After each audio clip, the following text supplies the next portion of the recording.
Hey everybody, welcome to an indulgent wild ride with Stevo.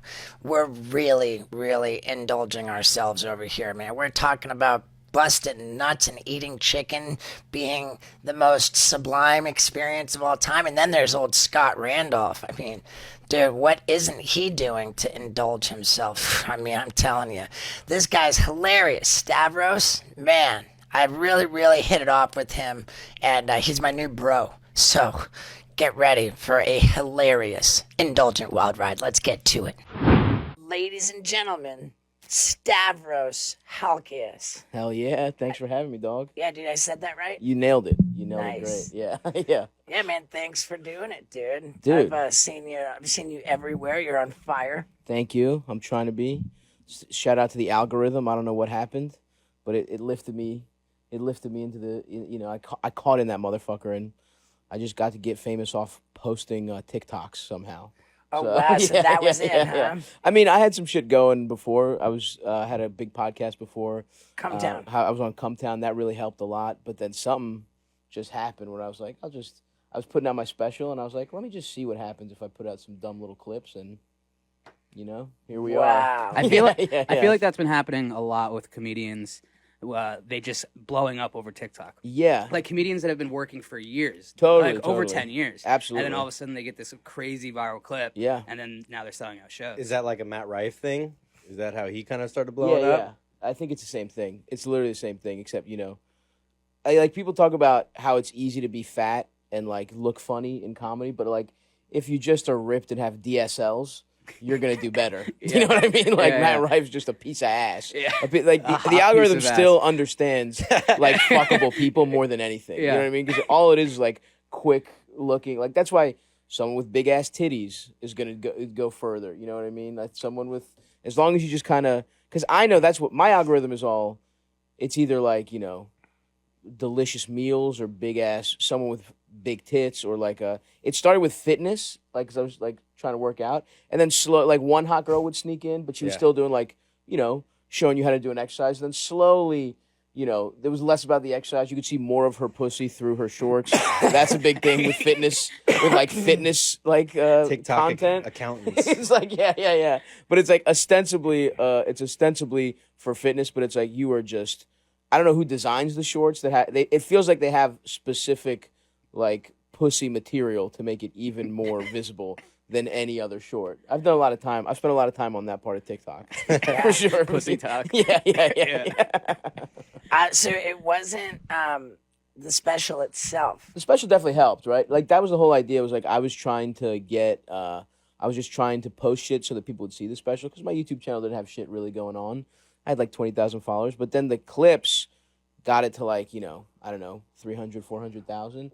And then the special itself then got it like up another, But yeah, the special did really well. I was just trying to, so it was kind of like a 1-2 punch where it's like, you have the clips and then you're like, hey, I also can do not crowd work. Here's like an hour of jokes.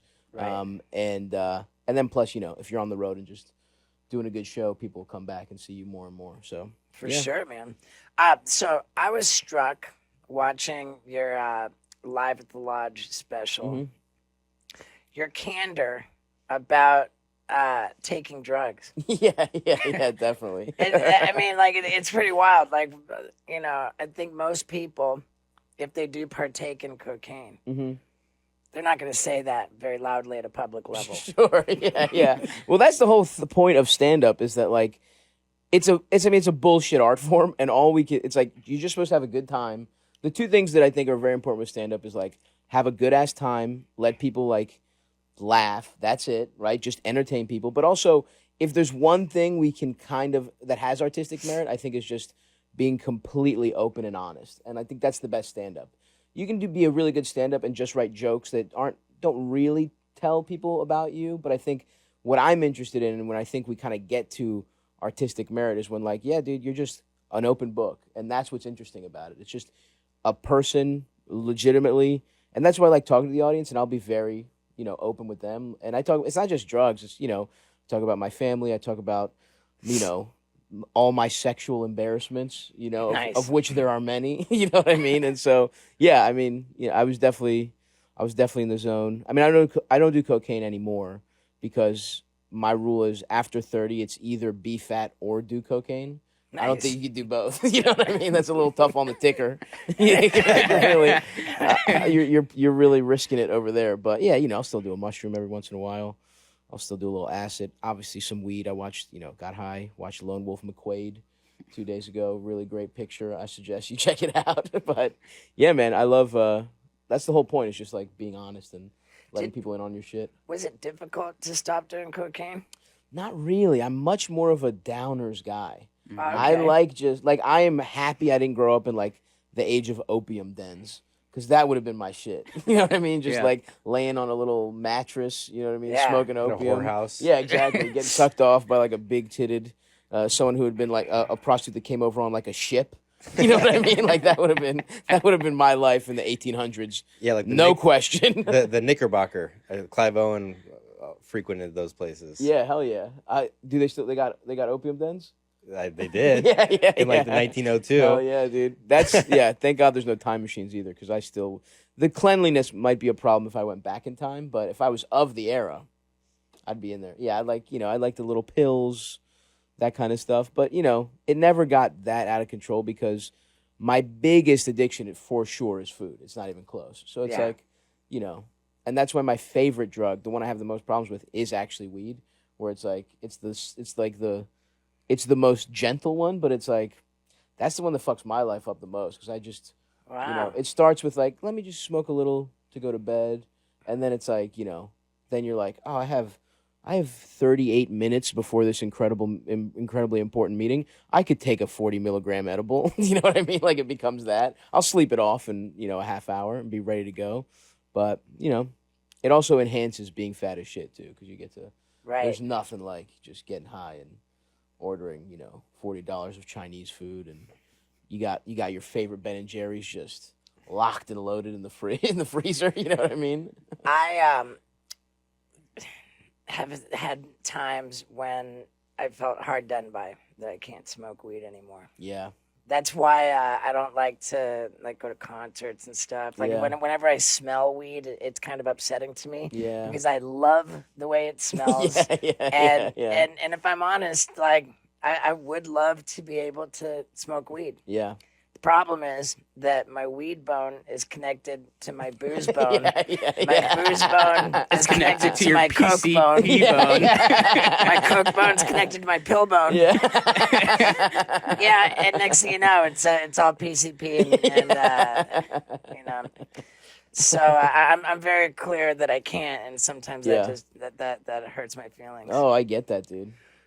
So Baltimore. Yeah, dude. That's a tough town.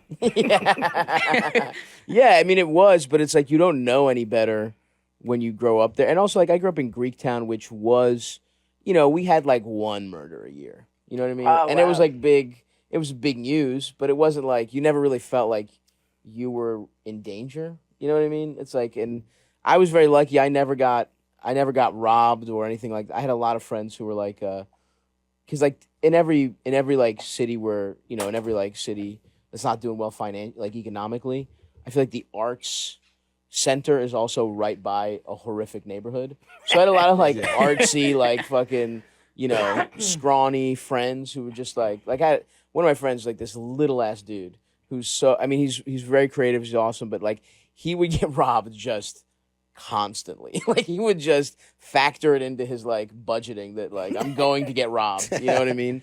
But I think what does getting robbed look like in Baltimore? Just somebody stopping you, maybe having a gun, maybe pretending to have a gun, and just being like just running your pockets, or just not knocking you out. A lot of my friends would get like sucker punched and shit like that. But if you just like looked harder to rob, I think being fat.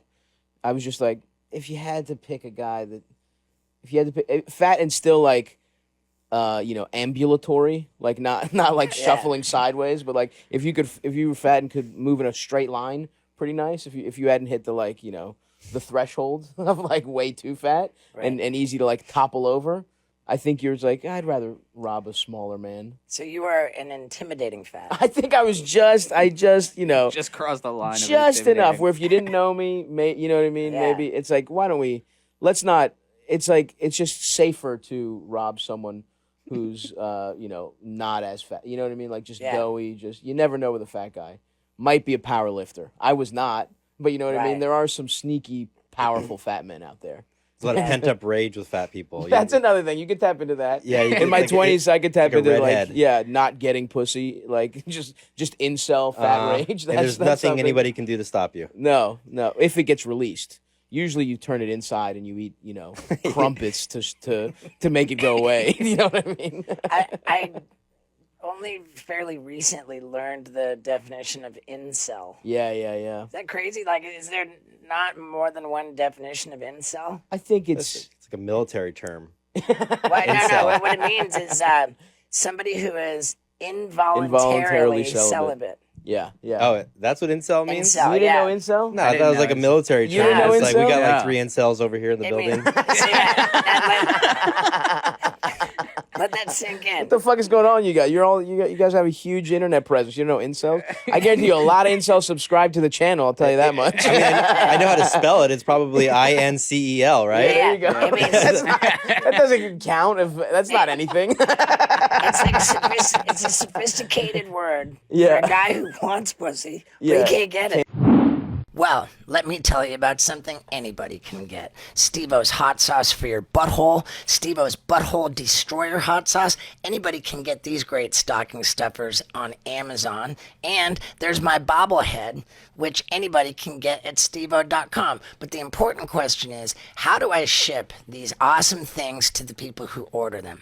I use ShipStation. Why? Because it brings everything you need to run an e-commerce business into one place. All of the different shipping services, FedEx, UPS, United States Postal Service, and it gets you the best rates that are normally reserved for Fortune 500 companies. And man, I'm telling you, we just have our warehouse. When the order comes in, print the label, slap it on the box, stick the goods in there. It's out the door. It's so easy. And the holidays are coming up, and I wish you were excited as I am because we're going to do a great deal of business, and you should too. Plus, if you want to get an absolutely risk-free 2 months free trial, then go to ShipStation.com and use the promo code STEVO. That's 60 days, 2 months, and you get to try this service, see how easy it is, how good the rates are, and how much you can blow up your business. So one more time, for that easy, free, risk-free 60-day trial, go to ShipStation.com and use the promo code STEVO. Listen, people, the holidays are upon us, and it's time to make ship happen. Now let's get back to it. Can't get pussy. But he can't get it involuntarily. He wants to be crushing beef. Yes. So I was an incel for a very long time. Without question. Without question. Involuntary celibate. Yeah. But I read that you're married. That's not true. I'm not married. Where'd you read that? I think on Wikipedia. That's not on my Wikipedia. I think it said that you were married. One it said you were married to a dude, and then another article I read said that you were married to a girl. Okay, well, no. And I even said that to you. I was like, oh, I didn't know he was gay. Yeah. And then, We got a crack research department on the Wild Ride pod. Yeah, I saw it somewhere. You were gay or married or something. What was that like? On chemifalaninews.ng. yeah, what is that? It is shared that the spouse's name of Stavros is Adam Friedland. That's my boy Adam. We used to do Come Town together. So it's a joke of, it'd be like saying Steve-O's married to Wee Man and somebody believing that. Okay. You know what I'm saying? But that's all right. Guilty. That's okay. The disbanding of the Come Town podcast, is that shrouded in scandal and controversy? It's not, I think it's a little bit, people are curious, but I think kind of what, it was just time to move on for me personally, where it was like, I was pretty burned out, and I thought not doing the pod was what I wanted to kind of chill out. And then because of, I planned to just kind of take it really easy after stopping the podcast. And then all that, like I said, all that random, the internet shit kind of blew up without me expecting to. So I left the pod thinking I'd be way less busy and just kind of be able to focus on myself. And because we joke about, obviously you understand somebody having their demons. I really felt kind of the stress of being on the road constantly and trying, I hadn't had the special yet. And I was I I really wanted to break through as a stand-up and not as a podcast guy. That always kind of bothered me a little bit. So I just wanted to kind of focus on stand-up and then maybe get healthier and do that shit.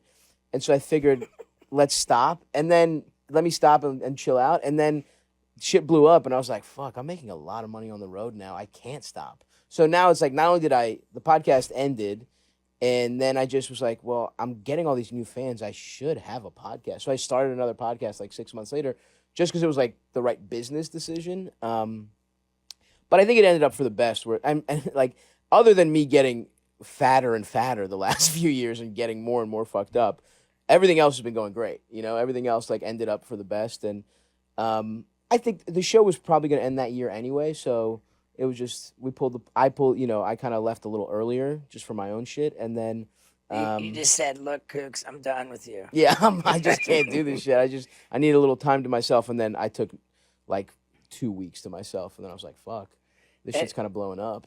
That when you said that you were working on getting healthier, Yeah. I found myself like kind of starting to giggle because I pictured you watching TikToks to get healthy, Yeah. and it just turned into you jacking off. My dick getting hard. I can't tell you how often that has happened. Where it's like I'll be looking through like my saved recipes where it's like healthy, like egg white shit, and then I just flip to the next one and it's like, you know, someone teaching you deadlift form, and then within 4, it's just a fat titted Russian lady just bench pressing, and the bench is like it was mushing her tits, and I'm like, I'm gonna search yoga pants in X videos and see what I get after that.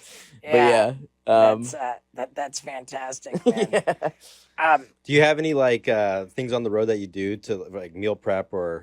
I mean, I try. I mean, when it starts, like when the tours would start, I definitely was like, you know, I would like order meals, and one time I flew. My brother has a gym. Shout out to Nick, Odyssey Strength and Conditioning, folks, if you're out in Maryland. And so he would train me. He came out to Houston when I was there, but then it just gets so fucking hectic. I don't know how you guys feel about the road, but it's like, I can start okay.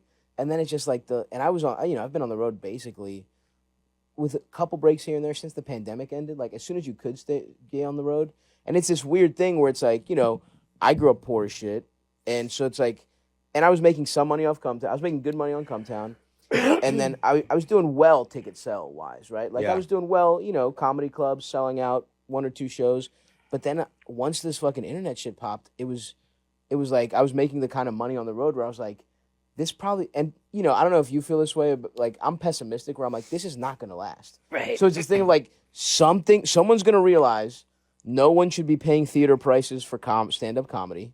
Somebody's going to there's going to be a mass, people are going to figure this out. We're going to be exposed as the frauds we are and sent back to comedy clubs to make like half the money. And so I just like kept saying yes to more and more stuff to the point where, you know, now I've saved up a good amount of money. But it would be like every tour would start like, oh, I'm not going to go too crazy. And then I would just add more and more stuff. And then and then I'm like, the first weekend you're like eating salads and shit. And then like, you know, 4 months in, it's just like, I can't sleep. So I'm taking edibles. I've gotten fat as hell. So I'm taking dick pills just to make my dick even sort of work.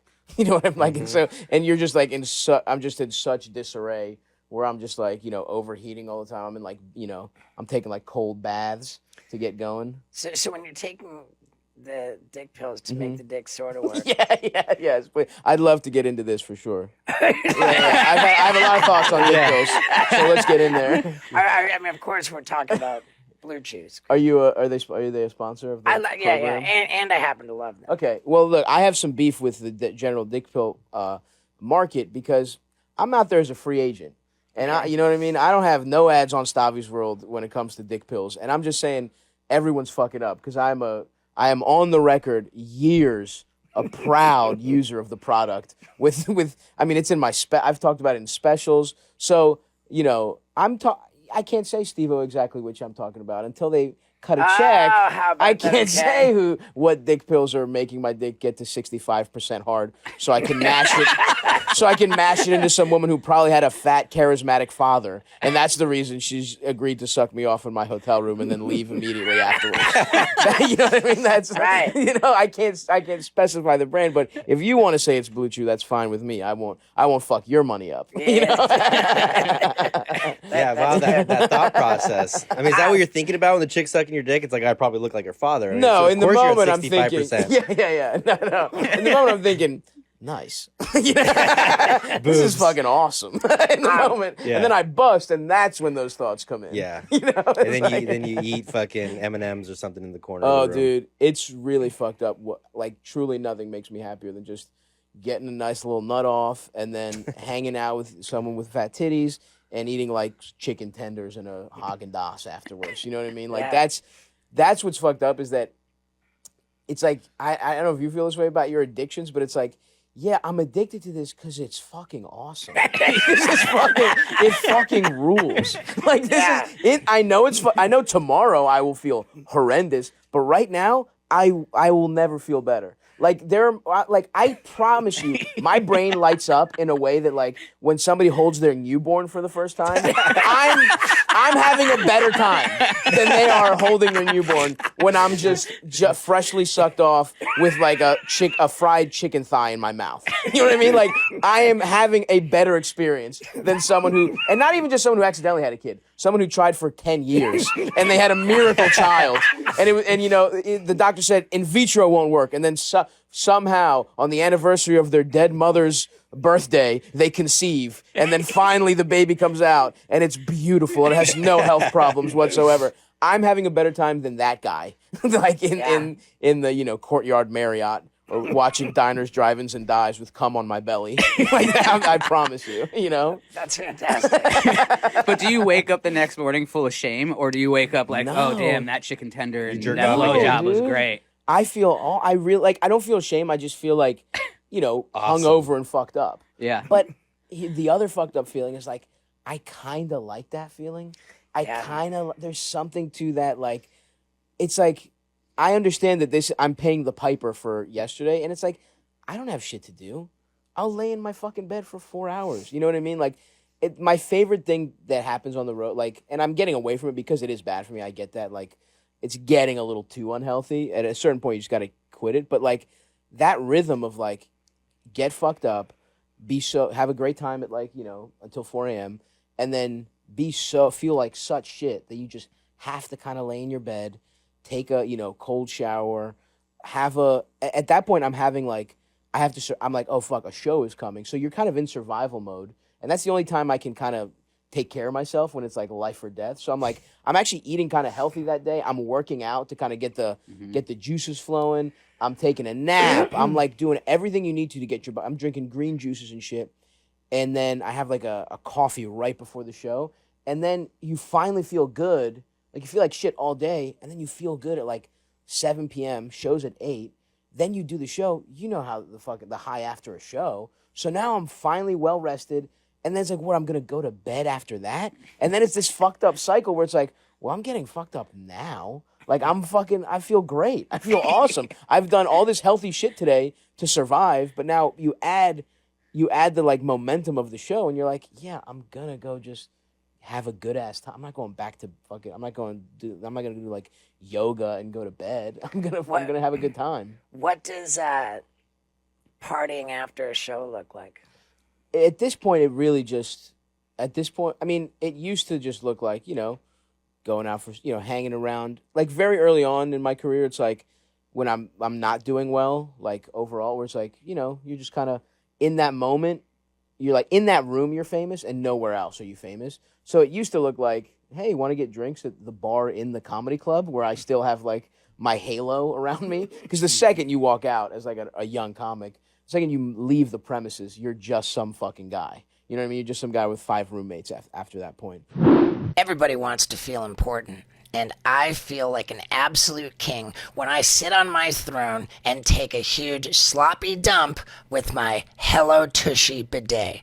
This is officially my favorite sponsor of the Wild Ride podcast. I've said that the entire time. I love it so much. It's like pressure cleaning your butthole after you take a dump. And if it's a dump that follows Steve-O's Butthole Destroyer, then it couldn't be more important to have Hello Tushy. It's so soothing and it's so complete in the way that you clean your butthole. It's time to stop wiping people and start washing your butthole. And it's time to get 10% off your first order by going to hellotushy.com/Stevo. Again, for 10% off your first order. This is my favorite sponsor of the Wild Ride podcast, and it is the only way to take a dump. Absolute refreshment and total cleanliness with hellotushy.com/Stevo. So jump on it and let's get back to it. So I would just like hang out and like get fucked up, and hopefully some woman who was at the show, would come back to the hotel that was probably around the corner from the shitty comedy club I was at. And now it's kind of gone fully the other way, where it's like I travel with my friends so that, I have my best friend Eldis is my road manager. He's my podcast producer too. And I bring, a friend on the road. I bring JP McDade. Great. You travel comic. on a bus now? Not yet. We're not in the bus zone yet, but we'll do like, I'm in the SUV. You know what I mean? There Like you I'm in the go. Sprinter van.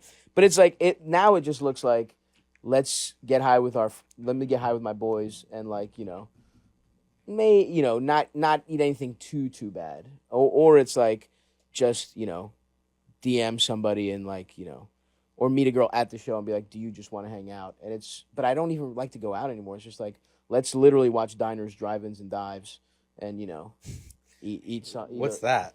Huh? I've never seen that show. You don't know what an incel is? You Yeah, know what diners, drive-ins, and dives is? What channel kind is it of on? media- People still watch TV? Dude, come on, Guy like- Fieri, Triple D, brother. Do you know what that is? I do not, but Wow. I get the sense that it's... I've been watching Suits on Netflix. it You're a makes, Suits guy? Yeah. Yeah, for sure. You guys aren't part of the Guy. You don't know about the Guy Fieri extended universe? I'm No. a big guy. I'm a big guy. Do you? I love his No. stuff. I know Guy Fieri has a fantastic restaurant in Vegas. Okay. Best hamburger I've ever had in my life. Damn, dude. That's all I know. You just know him from the food. That's good. Well, That's and actually- the memes. Yeah, and the yeah, old yeah. TV show, but Yeah. No, hotel. I don't know. In hotel rooms, you get to watch a little cable. It makes you feel, like you're going back in time. dude, you know what's crazy? I've been on the road with Steve for like 10 years. Mhm. How many hotels have we been in? I mean, Yeah. do the math, right? Yeah. I've never turned my TV on in the hotel That's room. insane. That is Really? same. I don't turn the TV on ever. Wow. Yeah. I think that's a pleasure of the road is like getting to experience. It's like you're almost in like a time machine. I where you- feel like I want to push back on that. I feel like, I Oh, feel there we like go. I'm We like, would watch an I- iPad, but I've never turned on a TV. Mm. What am I going to watch? I mean, I don't know. TBS with commercials? Sometimes Not a they got fucking HBO. chance in hell. Sometimes they got HBO. But then it's like I'd rather just go on the HBO app I don't know. and be like, yeah, this is what I want to watch, not what they want to give me. Sometimes it's about going back to the old ways, the ways of our forefathers. You know what I mean? It's like just throwing on the cable, watching a commercial.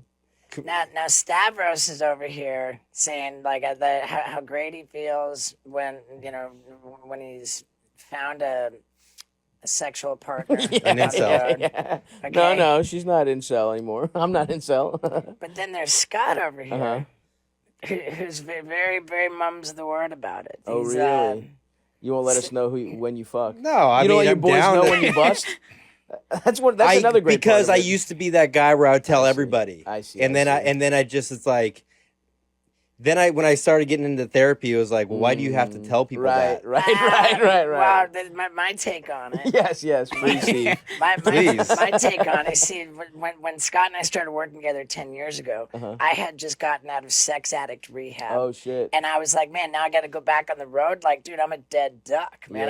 Yeah, I need someone to come on the road and be a And professional. jack me off. Well, be a Yeah. professional cock blocker. Yeah. Ooh. So I was like, just help me like not Fall on act the out with grenade. chicks Yeah. and sell merch and stuff. So Scott became like a wizard Wow. at selling my merch. We would share hotel rooms together. We both identified as sex addicts. Wow, interesting. We were both highly committed to our recovery. Yeah. And there's something about sex addiction and acting out where like there's a shift. You know, you go from being the guy who wants all of his bros to know that he hooked up last night. Yes. Then you shift into Ooh. I'm ashamed of this. It's like the alcoholic sneaking drinks. Yes, you know? that's a great like point. Sneaking pussy. sneaking Keeping a little pussy. flask of pussy juice. I and taking a nip. I can't say with certainty, Yeah. but I've been getting the vibe that Scott's always like kind of going on a date, not making a big deal out of it. Interesting. I feel because I Okay, that makes sense. Because one, I used to be that guy. Yes. Two, I like hold my job at like I don't want to be the guy who's fucking on the job. Of course. So Yeah, like when yeah, I'm on the yeah, road, yeah. I'm working. Yeah, that's a good so point. Like so he's the guy who's totally acting out sexually on the job, but just trying to keep a lid Just on lying. it. No, I do it very rarely. Like, but I you know, when we were in Atlanta, I was like, oh, I got this girl at the hotel. Like, there's no secrets. Once my work Okay. is done, Right. but like, Once the and there's tank tops also are the sold. factor of like, it's like I don't want to be that guy. Like, oh, I fucked last night. It's like, Yeah, bro, you're 40. Who That's gives the a thing. shit? That's the thing. So, It's like so you are the guy who fucked last night, and like last night. I didn't know. I didn't. I got in. No, okay. No, I got in. I got in, and I went to bed at like 1:30 in the morning. Why was it so important to stay in Manhattan as opposed to just buy the podcast studio? Oh, yeah. Because we were talking about it before. There's like no hotels around here, and the ones that were around here were like $450 a night. Okay. So I chose the one in the financial district because it's right across the bridge, and it was like Okay. a nice hotel for reasonable. Right. Okay. Now, again, I don't know anything. The only thing I know is just how it works. Once you open up the door, like the whole gorilla comes out. You know? I know, Yeah, no, I'm Is trying that to what you think. call your penis, the gorilla? Yeah, It's hairy all the way to the top. I'm trying to think of even when the last, like honestly, like in the last 10 years on the road, I probably hooked up with like 10 chicks. Okay, Well, one a year. so Scott's got a like mental contortionism to define being on the road. Scott's like, No, I'm trying to think because it's like I'm working. In Scott's head, he's like, I was only ever actually laying down in the road. When I say the That's road, the I amount of mean times like she's gotten head. Yeah. I was staying at a hotel where the address was actually road, not boulevard. You're, Yeah, get- no, you're, no, no. you're getting pussy on an on-ramp. Yeah, Those are the 10 you count. Only 10 times. Only 10 times. no, I don't hook up with chicks on the road really, like because I was hired as a cock block, and so like the first Yes. like 4 or 5 years it was nothing. Okay. Yeah, I just that's Doesn't feel Okay, like so Steve you waited the believes you. first 4 or 5 years to hook up with anybody on the road. yeah because Steve. I'm gonna push back on you. You know when the first time I did, I remember I was Well, okay, we started traveling. Cleveland. Some of the best, We the started. finest women of all time in They Cleveland. really You are. Yeah, can't- maybe it was like you three can't pass up or that. 4 years in, but I remember I didn't even jack off on the road. While I was Oh, working now with you're you. getting crazy. No, I swear to God. Now it's getting. Now I wasn't even there, but I have to object. That's one of the most ludicrous things I've ever heard in my life. You didn't jack off. There's nothing to do but jack off on the I road. know. So we were like in intense like sexual therapy. Okay, all right. And so all right. for like the first like 2 years, 3 years, I didn't Okay. even jack off while we were working. Wow. Okay, I'd wait till we got home. Okay. Your safe space. We started traveling together in January of 2014. Yeah. It wasn't 4 or 5 years. I mean, you and I were both said screw it, like in 2016. Oh hell yeah! That was when we were in the what's that district? Oh, It that. ain't good no matter what. Oh, it yeah, is. You know by the district. Europe didn't count. Europe didn't count. Oh, Amsterdam. You motherfuckers were in Oh, Amsterdam. that was like 2 years? That was 2016?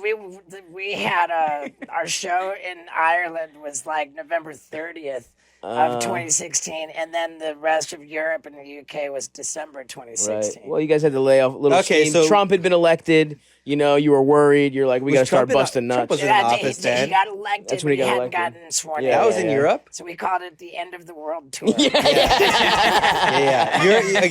Europe love was bad. Yeah, okay, that's awesome. I love the idea that it's like for 2 years, you're like strictly, we're not hooking up on the road. And then you're like, 2016, we did a Amsterdam, Thailand, back to Amsterdam, over to Henderson, Nevada. Bunny Ranch. Yeah. Those are our 3 stops in 2016. Yeah, and it was 2016. It was just kind of like, oh, screw it, and then I guess it was. I would compare it to like an alcoholic who's been sober and then relapses, and the relapse is just so terrible that then after Yeah. that they're sober, like properly. Okay, that's Yeah. good. Sometimes you need one of those. Yeah, for me, I'm like a sexual anorexic. So like, I'll splurge and then I'll pull back for like Okay. 6 months. Okay. Bulimic.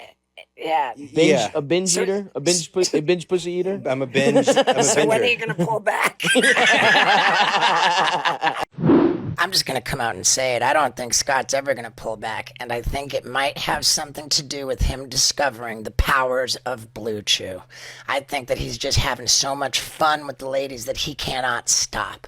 And I don't blame him, because Blue Chew really is a lot of fun. And if you want to try it, then I think that's a pretty good idea, because it's got the same active ingredient as both Viagra and Cialis, except it's chewable and it only costs a fraction of the price. So, yeah, it's a good time. And you can get an entire month's supply of Blue Chew tablets absolutely for free and only pay $5 for shipping if you go to bluechew.com and use the promo code STEVO. Couldn't be more simple. You get your prescription taken care of right there on the site, super fast with the medical provider online, and then boom, an entire month's supply of Blue Chew tablets is on its way to you absolutely for free. You only pay $5 for shipping. I mean, you got nothing to lose. And if you look at Scott Randolph, then I think you can tell it's going to be a good time. So go to bluechew.com, use the promo code STEVO, and let's get back to it. No, I mean, I've been trying to like go on dates and Okay. like dating healthily, I but get it's that. just, Trying, huh? You're doing pretty good. Like, okay, so now... it's like, just so tough dating in LA though. Okay. Like how many, you know... How many times have I fucked How much this year? penetrative intercourse have you had? I don't even I'm know. gonna guess you're doing pretty strong numbers, is the sense that I get. No. I mean, I You did not have any eye contact when you said that. Yeah. I'll be honest with you guys. I'm trying to think of like, Yeah. maybe the last time I fucked was Australia, but maybe Wow. not. After that, probably. I can't remember. Wow. I think I just like disassociate or The I like, I don't recall defense. Yeah. I couldn't tell you, officer. Your Honor, I don't remember. I mean, it's all good. It's all good. No, I plead the fifth. Yeah, you're pleading the Yeah. fifth. Listen, you're not under oath, dude. This is in podcasting. There is no constitutional protections. You're just gonna get grilled by your boys until you tell us. I honestly don't remember, but if you like brought it up, I'd be like, oh yeah, I mean, I got my dick sucked a couple weeks ago. Oh, so we need to remember. So basically, what you're saying is Steve needs a log of every time you fuck. He needs to put it like a baby, like a nursery camera in your room. Yeah, like like when a- they have to watch babies to make sure Yeah. they're not choking in the middle of the Baby night. monitor, yeah. Baby dick monitor. I I'm understand not to Scott- disparage you. I don't know how big your I penis know. is, Scott. I understand Scott has a warhammer. Oh, that makes He's got nice. like a real. I'm a grower, not a shower. Nice, dude. But it's big, but it grows to a nice. He's got a huge. I mean, I guess. I don't know. I've been told. This is so funny because it's like we're bullying him for having a big dick and getting pussy. This is like, I'm like, no, dude, what the fuck? You This is guys? the opposite of like middle school. It's like when you get sober, it's like, whoa, what are you still getting pussy and drinking and doing drugs, you fucking idiot? Like everything is flipped on its head. When like we're so washed that we're like, dude, stop having a big ass dick and having an awesome time and getting pussy.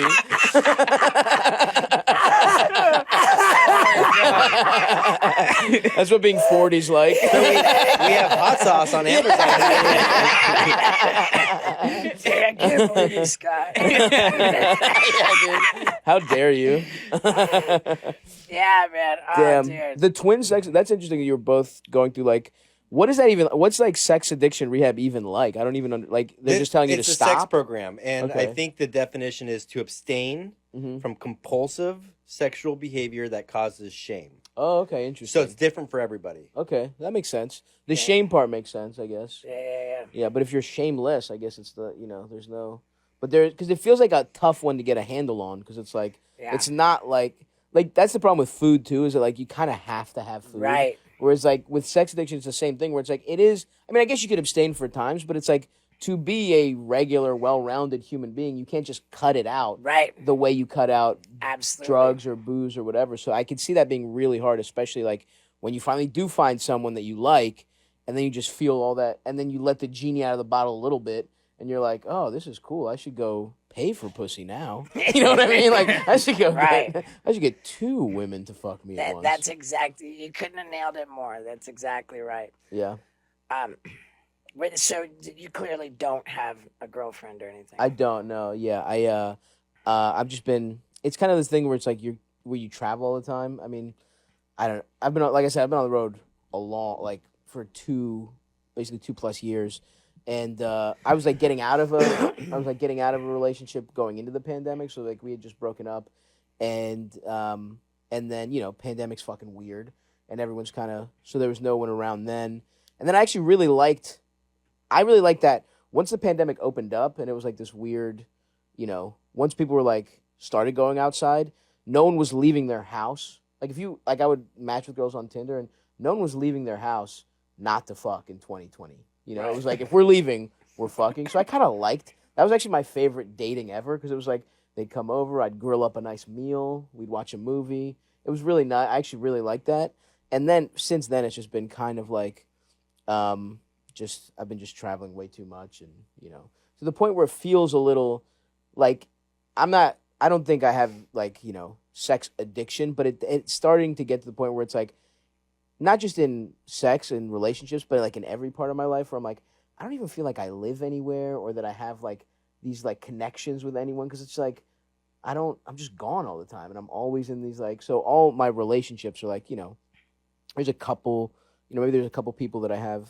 One cool thing is dating girls in open relationships, because you get to keep, you don't feel guilty about not dating that, you know what I mean? Like seeing them Right. multiple times and not dating them. Like, if you see someone over the course of years on the road, I don't know if you've had It's safe. where it's like, yeah. It's non-committal. Totally. It's like you get kind of the best of both worlds in this part where it's like, they know what's up. They don't care if you fuck somebody else or whatever. And it's like, you don't feel guilty because they have someone they actually love in their life. And it's like, you could just be like a fun time. But yeah. Are you seeing a therapist? I was in therapy, and then I just literally stopped. Like 6 months ago, I got really busy and I forgot to text my therapist back, and I just straight up have not texted him since then.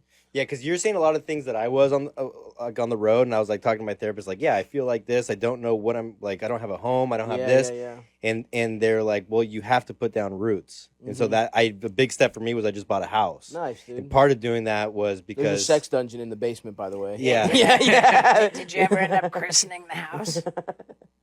Oh, we lost eye contact. Yeah. yeah. Sorry, you were trying to connect with me as a human being. Yes, I have. And then I'm just trying to went think back. because Sorry, I'm a piece of shit. You didn't deserve that. No. I mean, I'm trying to think because like my memory isn't so well, because it's like what we pack into a day is like so much that I don't remember. These excuses are getting wild. What are you guys laughing at? These excuses are crazy. What are you talking about? It's like you're like we do so many activities. I can't remember if I had sex.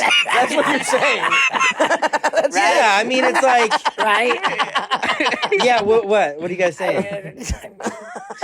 Help me. Maybe I'm like deflecting. I don't even know what you guys are talking about. It's getting hot here. Water, goddammit! No, what? Vinny, explain what's going on. It just sounds like you're deflecting a little bit. I mean, But what am I deflecting? Like, it just sounds I have like, christened my place. it just sounds like you're going ape shit. that you're active in sexual addiction. Is the kind of the Do you have a girlfriend? No. No, okay. Well, if you're putting down roots, maybe that's the... Because one thought I have had is, like, I'm with you, where I feel the need to kind of... Like, next year, I am taking a really long break off the road. Like, I have this special coming out... next year? But that's the problem, is, like, that's the problem with this, right? Where it's, like, I have the special coming out later. I can't say too much about it soon, but it's coming out sometime later this year. And then... So I'm going to tour off that. You can't really put a special out and then not tour off it a little bit. It's kind of a mistake, I think. Like, you're going to have all this press from it. So, like, I'm going to be gone for the first the first quarter of next year. But then after that, I'm like, all right, let's chill out. Yeah, but and what then if more opportunities pop up? And I've already told, I was like, I'm not doing them. Yeah. Because that's what I keep doing. It's like, I've said this multiple times where I'm like, I'm going to take 3 months off and then something cool happened, right? Like, I got to do a movie this summer. I got Bert asked me to be a part of that awesome tour, the fully loaded tour. So this stuff kept popping up, but I've told my agents, I was like, I'm just straight up not doing like, yeah, if fucking Martin Scorsese is like, hey, you want to make your acting debut, your major motion picture debut, I'll be like, yes, I will. But it's like, other than something crazy, I've just been like, and don't get me wrong, I'm still gonna work. Like, I have my podcast, For sure. I'll do shows in the city, but it's that thing of like, I gotta stay home. And then I also want to be like a regular human being where it's like, yeah, I should probably be in a relationship and stop like this weird stuff where you're just kind of flirting with like, because it's definitely Intriguing, they call it. intriguing. Yeah. What like, Emotional liaisons. Oh, when you nice. have several people that you're texting nonstop. Okay. Now his memory works real good. Now his vocabulary snapped back. Yeah, wow. Very clear definition. Real quick.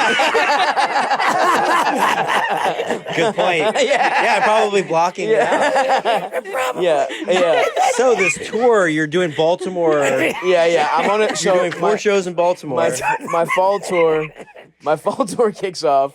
I guess I'll plug that to give you a little breather. Get the camera off me. Give you a sec. So I'm doing the last leg of the Fat Rascal tour, and this will be the last time I do this material. The special will come out sometime after this. So I'm in Cincinnati. It kicks off in Cincinnati, Columbus, Cleveland. That's the first weekend in October, and then I'm doing big homecoming shows in Baltimore. 6 shows at the Lyric. Tickets still available for 2 of those, and then after that it's like Detroit, Grand Rapids, Philly, Orlando, Tampa, Fort Lauderdale, Milwaukee, Kansas City, St. Louis, and then we end it at the Beacon Theater in New York, which I'm super fucking pumped about. Which it is so crazy. Like, I can't believe some of the venue. Like, the Beacon Theater is so beautiful, and it's like, I'm just telling stories about like watching myself fuck in the mirror and how atrocious it is. You know what I mean? And it's like, like Bob Dylan was in there. You know what I mean? Like, giving it's so funny. I've had very similar situations. What's the biggest venue you've done? I think I did like on this tour we have some 3,000 seaters. But I like I'm trying to get into like the 2,500 seat thing. I really like a 1,500 seat venue. I think that's kind of like, it feels like a club, but it's big. Like, it's kind of. But some of these bigger ones look so beautiful. So I'm excited to try them out. I mean, I'm trying to do less. Part of the like not going crazy on the road is also, instead of doing smaller venues and doing 8 shows, it's like, hopefully we can sell out one just big 3,000 seater, and I don't have to be gone for 6 days or whatever. It's not checking out that you've yet to travel on a tour bus. Yeah. This has all happened like this year, dude. Like, it's been really crazy. Where, I mean, last year I was in comedy clubs, and I'll still play comedy clubs because I like them. I mean, I love stand-up comedy. Like, I've been doing it since I was 19. It's the only thing I've ever wanted to do. Podcasting and even like having an online presence was never something that I like. And I wanted to act a little bit, but it was never something like, my passion's always been stand-up. But in the last year, it went from like, we'll play some bigger, like, the big improvs, like the 500 seat improvs and shit. It went to that, to like, okay, why don't we mix in a couple of theaters? And then all the tickets went up so like, it is hard to wrap my mind around it. Like, I can't, I go to some of these places and I'm like, what the fuck is going on? And I don't know if you feel this, but like now there's like the pressure of being great every time or giving them a great show. When I was in comedy club, it's like maybe 3 of these shows will be good. You know what I mean? It's like you're not getting a good show on Thursday. I'll tell you that much. That's the warm up day. You know, but now it's like these motherfuckers got a babysitter. They paid. You know, the whole night might cost some people fucking got a hotel and flew in and shit. Right. So it's like you feel that pressure, but maybe it'll be a tour bus soon. It would also help with just like being healthier. But you driving to Columbus from here in Cleveland, or no? I'll fly into Cincinnati and then we'll do the Sprinter van thing, Cincinnati, Columbus, Cleveland, and then we'll fly back out and then Baltimore. You know, I'm from there. I have a house there, so that'll be easy. And then so a lot of this tour, I wanted it to be a little easier on me, so it's just like weekends and it's bigger venues. But I think maybe next year we'll try because my buddy Sam Morrell, who just did the pod, he started doing tour buses for longer stretches, and he was saying how great it is when It's you just have the greatest. yeah. I love it so much. Yeah, man. yeah. Is our bus here today? No. no? Where is the bus parked? Do we know? It might make it to New York today. Nice, maybe. Yeah, Steve might just stay there instead of the hotel. Yeah, Dude, you love I it. love it. That's awesome. Yeah, I lose my mind over it. You got the little back. You got the little Yeah. back bedroom. Uh-huh. Yeah, I hell got the yeah. little back bedroom. Make these peons sleep in the bunks. You Jeff's said- in there beating off. You said you've got a house in Baltimore. How many different places do you have homes? So it's basically just New York and Baltimore, and I mean, I don't really want to leave New York. I love it, but I just have so much all my family's in Baltimore, and you know, it's this weird thing where also going back home kind of makes you remember how real fucking people live, because it's, you know, I'm here and I'm 35, and like to this day, if one of my friends like gets pregnant or something, I'm like, what the hell? Are you gonna keep the kid? And it's like, yeah, I'm 30. You know what I mean? It's like in entertainment and shit, you could just get so warped with like, and then Right. I go back home and I'm like, yeah, my little brothers, who are, by the way, they're 30, you know, they're 32-year-old men, but to me, they're my little brothers. It's like, yeah, they're married. They have like jobs. They have like, you know, everyone you grew up with is doing this thing. So it kind of grounds you. And I like being home, and I like, you know, seeing my parents and just kind of sticking with them. So I you know, I'll try and get back to Baltimore at least like 2 to 3 months a year, you know, Cool, man. spend, and then New York, just because I'm here. I just love it here. But I've spent so little time these last couple of years. Like, I haven't been in my house. Like, I actually don't really feel like I have even a place here, because I've turned my apartment into like the podcast studio, Oh, basically. nice. Yeah, so we have the master bedroom's the podcast studio, and I have a little bedroom, and then it's like people are coming in and out all the time, and you know. A 2-bedroom apartment in New York is. It's nice. No, it's a 3-bedroom in Queens, so it's like it's fucking big, but it's like, yeah, it feels like your office. Like it's like living in the tour bus. You know what I Right. mean? Like, which can be fun, but it can also be a little grating. But you know, Here's a random question. yeah, Are you on Cameo? I'm not on Cameo. Have you thought about getting on Cameo? I've thought about it a little bit. Yeah. Because we have been working on this video, just trying to prank people on Cameo. What's the idea? Don't say it. I'll be a part of the prank if you want me I to. mean, like, yeah, I'd love to come up with some. What made me think about it was when you said, you know, your friends get pregnant, and you're like, oh, are you gonna have the kid? Because the Don't say it. one of the first ones that we did, we tried to send to David Arquette. Yeah. I wrote a message. Oh, you pretend to be a fan asking for a cameo. Right. Oh, hell yeah. Right, so you right. ask for out-of-pocket shit. Right, Yeah, right. I said, yeah. I wrote to David Arquette, like saying my name was Brad or something. You know, like, hey, sadly, I got my girlfriend pregnant and she Yeah. wants to keep the baby. You know, like, Can you urge her? That's fucking awesome. yeah. And he wrote back this super thoughtful, like, hey, you know, I believe it's the woman's choice. And then, like, kind of start chewing me out. You know, like, I'm not going to Wow. do that. Like, and I wish you the best, but, like, man, I really want you to really think. You know? Holy shit. He really It's took like it to awesome heart. life advice from David Arquette. That's It was, awesome. It was Good like for that. him. I mean, dude, he and I know him to be that. You Yeah, know, yeah, I know yeah. him to be that, like that great of a guy. Yeah, yeah, yeah. What were some of the other ones? We asked Lindsay Lohan to put on a British accent and say, "For my British fans, Elton John is a talentless diva. And we just wanted to do different accents. Yeah, And then yeah, for my yeah. Irish fans, Right. Conor McGregor's a bitch boy. Yeah, and, yeah, and then put that, and then cap it off with, and for my Chinese fans. And for my my Muslim fans, the Prophet, and then it just cuts off. It just won't even. Yeah. Oh my God. God, those are good bits. Yeah. So we need to have a creative meeting today to come up with more. Oh yeah. If I think of any, I'll definitely. Yeah. More. Yeah. Who's more, good? Some More good ones. ideas. Yeah. Yeah. What was Yeah. I mean, dude, we have a lot of fun. We laugh really hard. Those are great. doing Yeah. That's a great use of cameo for sure. Yeah. Yeah. I'm not gonna take it any further than that. Don't take it I'm any gonna leave further. it I'm looking at the screen and it's getting close. there. Yeah. We could probably wrap up this video in the next couple days. You think? I would love to. I would love to, but the thing is that some of the stuff we did on this cameo video is like pretty radioactive. Like I've got some legitimate concerns about whether it's a good idea to put. That's awesome. That's great, dude. That's when you know you got something good. You know, when you're like, oh no, Right. oh no, is Yeah, this going to be a huge problem? I love the people who'll just read whatever and not realize, video's been removed. Let's talk about this after. It sounds like you guys lost some heat. Was that the one for the fire department? Yeah. It's been removed. Oh, We better fuck. have saved I it. don't know. Uh-oh. I mean, we wouldn't have been able to show that anyway.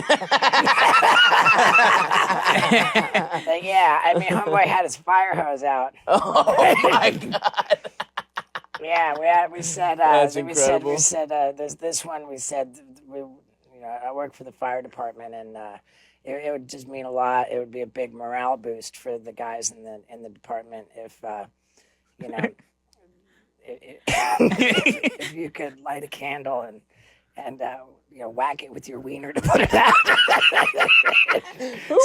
Who wouldn't assume that that's a gay man with a very specific fetish? You know what I mean? Like, who would take that in good faith? We'll tell you somebody. Yeah. We got somebody. We know just the right one. We asked Joey Fatone of NSYNC to put on blackface. And say, Black Lives Matter. Yeah, I mean, we've got just the guy. Yeah, that's fucking awesome. Ah, man. So so what else, dude? I mean, Dude, not much. Just I'm just out here. I'm on the road. I got the special coming up, and I'm trying to, where's the special coming out? we don't know yet, or I can't announce yet, but somewhere pretty cool. And it'll come out. We don't know the exact date, but later this year. So I'm really pumped about that. And then, not much. I did like a little movie with a little indie movie, which is really cool. I'm editing that with some friends right now, so I'm trying to do some shit like that. But When you're making all these TikToks, these short videos, do you have like people you hire to do that for you? yeah, I basically hired my best friends. Like I hired my friend Eldest, who had no idea how to do anything. Like he had no technical acumen at all. He became like my right hand man, and he started posting all that shit. And then now it's like you just hire some editor. Like I have some editors that I work with, and yeah, you just gotta have it. It's like a little machine that you gotta keep going constantly. But it's all good. I look at that stuff as like advertisements for my show. It's not. I don't see that as like what I do. I just think I'm lucky that I can do crowd work in a way. Like if you come to a show, some people expect it to be all crowd work, but it's like 10 minutes of crowd work where I'm just like, because that's always a fun part of comedy where you do. That's another cool thing about stand-up is you get to connect with the crowds, like live performance. You're right there in front of them, right? And that's awesome. So it's like, yeah, take advantage of that and make something that you can't recreate anywhere else with this specific, crew, this specific crew of people. But then, so it's like, I just see that as like a way to get people into shows, and then, come see me and we'll do, it'll be a completely different thing. We'll talk about a bunch of shit. So, but yeah, I mean, it's just what you have to basically do now. It feels like, just another part of it, but it's cool. Have you ever stormed out of an interview? I've never stormed out. No. I pride myself on being a pretty easygoing guy, Yeah. having a good time no matter what the situation is. So you've never stormed out of it. Never just stormed kind of out. walked out. I've briskly.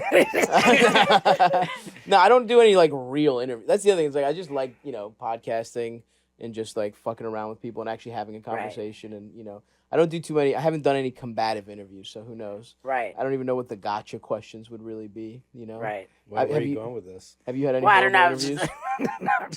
I don't know what made me. I thought you had like a story or something. What about you? No, Have no, you ever no. had like have people ever been like dickheads to you? It takes a lot to offend me. Yeah. You gotta try pretty hard to offend me. Like, one time I got up and walked out of an interview. It was just somebody had insulted the honor of somebody else. Yeah. You're just taking a stand. I mean, Yeah. I get that, right? It's like, but I could imagine like if anything, maybe like some interviewers would be like condescending to you or Yeah. some shit like that. Like I could see that, which is fucked because it's like, I mean, I hate that. I mean, I've been a fan forever, truly. Like I'm Man, from I like love that, dude. Thank obviously you. Jackass, Wild Boys is my shit too. You know what I mean? Like, Thanks, man. and I just think that it's so. Just what you do is fucking awesome, and it's so like it's the fact that interviewers or anybody would be like condescending about it is just like it's actually I think it's like more like Noble. visceral art and noble than like a lot of stuff that's like a lot of the middle ground shit that's like really maybe there's like some very high level of works of art that we're talking about like film stuff like that like most people can't touch, right? But then there's like all this bullshit that people churn out that has no like human spirit or connection and like all the stuff that not only is that like you will put your body on the line to truly like make something and entertain people and also but it's also like that underlying like level of camaraderie that everything that I think you do is so sick and that it has that like human feeling. I mean, from the first Jackass to Jackass Forever was like more emotional for me than like wow. than like some fucking highly produced Hollywood drama where it's like because you actually are like seeing these relationships form in real time and shit. So anybody who's being a dickhead to my boy Steve-O, they need to come see me. That's what I say. We'll fuck him up. We'll send out Eldest, my Albanian video editor, to deal with him. He's 6'6" and a very soft man, but maybe he looks intimidating. Yeah, good. But Yeah, good, man. I appreciate that, dude. I think we have a heart out right now. All right, good. Okay, Well, nice. I think Cool, we can wrap it up. Sorry. I think we're in good shape anyway, man. I knew I was gonna love talking Dude, to this you. is so fun. Thank you. Yeah. And anytime you're back in New York and want to come hop on Stavi's World, come do my pod. I would love it, dude. Yeah, we'd definitely love to have you for sure. Yeah, man. Yeah, Yeah, shit, dude. Like anytime you want. I would love to. Yeah, and if you're in LA, right? You're most of the I time. am cool. in LA. Yeah. So if I'm in LA, I'll hit you up, dude. But yeah, please come on the show. Great meeting you guys. Nice meeting Yeah. you too. Please get your sex addiction under control. We're all worried about you. Yeah. See you guys next time. Yeah, dude, Yeah, that was a lot of fun, dude. How about that? My new bro, Stavros. There's a lot going on. I just got back from the Radical Ranch. Been talking about this forever. Lux and I did it. The place is insane. Like, I can't stand how much I love it. And what else, dude? I might as well just go ahead and tell you this. I got a release date for the Bucket List special, November 14th. It's exciting. And yeah, man. Just love you guys. I love you guys a lot. Thank you for sticking around. Yeah.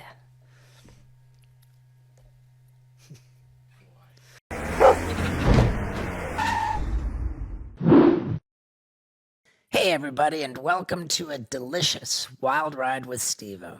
We've got famed chef, rapper, and all-around badass Action Bronson. This guy, it's almost like you don't know when he's serious and you don't know when he's joking, except you do, and he's hilarious. And man, what a good time. He's a huge fight fan, a big fan of olive oil. We get deep into the discussion of testosterone and steroids. And man, it's a wild ride indeed. So strap on your seatbelts and let's get into it. Ladies and gentlemen, people of the universe, I bring to you Action Bronson. Oh my God. Bam Bam Baklava. It's me. How are you, fellas? Good, What's man. up? Good to see everybody. Good to see you too. Great to see we see each other on a fairly regular basis these days. We do. We go to a lot of fights. You go to a fucking massive. You're a real fan. Yeah. I don't like when they forget about the real fans. You always got to fucking stick with those people. You know what? I'm a hybrid though, and we're talking about UFC. I'm a real fan, yes, but I'm also like I came in on the Ronda Rousey hype train. That's still a long time ago. Was that 2015? Like I started really caring what happened at the fights when Ronda was fighting. Yeah. Was that when I told you the ending and you almost bit my head off? No, that was That was in like New York. I remember I was This like, "Oh guy- shit, dude! Fucking Ronda Rousey just won," and he's like, "What the?" fuck? And I That was didn't a big realize. deal to fucking get that news. That's He a re- star, right? right. He ruined the outcome for me. I mean, I wanna enjoy the fights. Yeah. I hate that shit. Yeah. I hate that shit. But yeah, it was 90. I watched it since the beginning because we used to have the black box or whatever. But I really, the love and the kinship of every day was back when it was on Spike. I worked in the kitchen and we had a TV like that small, and my man, he fixed it up so we had like Telemundo so we could watch soccer, Spike for whatever reason, for some fights? guy shit, but they didn't even, we didn't know that shit was on there. But Ultimate Fighter, the first season, Yeah. all the pay-per-views were Spike things, you Right. know, so it was just like, it was phenomenal. Yeah. Yeah, I that look was- forward to going to work. And they had like the Nick Diaz and the Robbie Lawlers fighting that back on Spike. Yeah, Randy Couture, fucking all the crazy, like, I'm fucking stuttering because I have no idea what I'm even fucking like trying to think right now. I'm just so like, my mom sent me pictures of the DVDs that I got, you know, the tapes. I used to go to wrestling and get the fucking Japanese death matches, like, it's in the blood. Yeah, Yeah. yeah, Royal Rumbles in like '91. Yeah, I'm saying, but like when they would like throw fucking like glass at each other and exploding shit. Yeah, Before it wasn't that dangerous. It was more of like an act, you know. Yeah. So when we had you on the podcast the first time, man. it was on Zoom. We talked about a lot of things. You've done nothing but become more successful since then. Thank you, bro. And Thank the Lord. our show has grown. It's I dare say improved. We now have a guy off camera who brings up the Things. stuff we're talking Thank about. you so much. No, come on. Take that away. Like Never hand me money like that. Thank you. like Rogan has Jamie, we've got Isaac and Isaac. Isaac met me downstairs. Hello. Yeah, Good he handshake. he says nice young boy. that of the hundreds of episodes that we've done, that there is not a single episode that he has been more excited about than this one with you today. That makes me happy. That to be able to touch the universe in such a way. Yeah. Oh, Well, he said my him and mother's his- so proud. Yeah, he said him and his dad cook with your cookbook, That's fucking phenomenal. See? the oxtail. Oh my God. I made oxtails the other day. It was nuts. It was literally out of control. When you sat down, you were worried about the microphone and the cesspool. Yeah. Yeah, you see, yeah. I'm curious. Are you a germaphobe? No, I'm No. not I'm fucking sick in the head. I'm from Queens. There's no I don't give a shit. But being in studios and being around like rap shit and just different singers, sometimes they don't change that guard. And this thing catches all the nasty shit that's coming out of their mouths, and they're always up on it. And if you don't give it a little fucking alcoholic towelette, then you are gonna fucking be nauseated like I usually am, and I know that trick already. Anytime I'm at a show, you can't use the microphone I'm using. It has to be a fresh one. Don't trick me. And if there's a trick, there's always alcohol there. There's always a fucking rub. But you ever thought about bringing your own? I break too many. Why? Because you just Sometimes I throw them. I don't think that it's necessary. because the mic's too hot. You know what? Actually, I might have to now. Because I probably should, right? Well, I just didn't know, like, because I was going to ask because you know Most you're people do. Most people do. Yeah, I think they do. But you're a chef, so I was like wondering if you're worried about germs. Like when you wash your hands when you cook. Do they teach you that in culinary school? Yeah, you wash your hands in the pivotal moments. You don't wash them all the time. All the time? It's fucking crazy. You get all kinds of cracks and eczema. But so you don't wash your hands that much when you cook? A lot, but not that much. Good, but the reason I'm bringing this up is because these guys cook and they don't wash their hands before they cook food for us. And I'm like, dude, you're not gonna wash your hands? They're like, you're such a fucking pussy. But I'm like, dude, What were they making? I don't know. What are you making? Were you seasoning chicken with your hands? Even if. No. He's getting broccoli and he's like, mixing it and he's. Well, you're essentially cooking it, but I wouldn't worry. Here's what I do.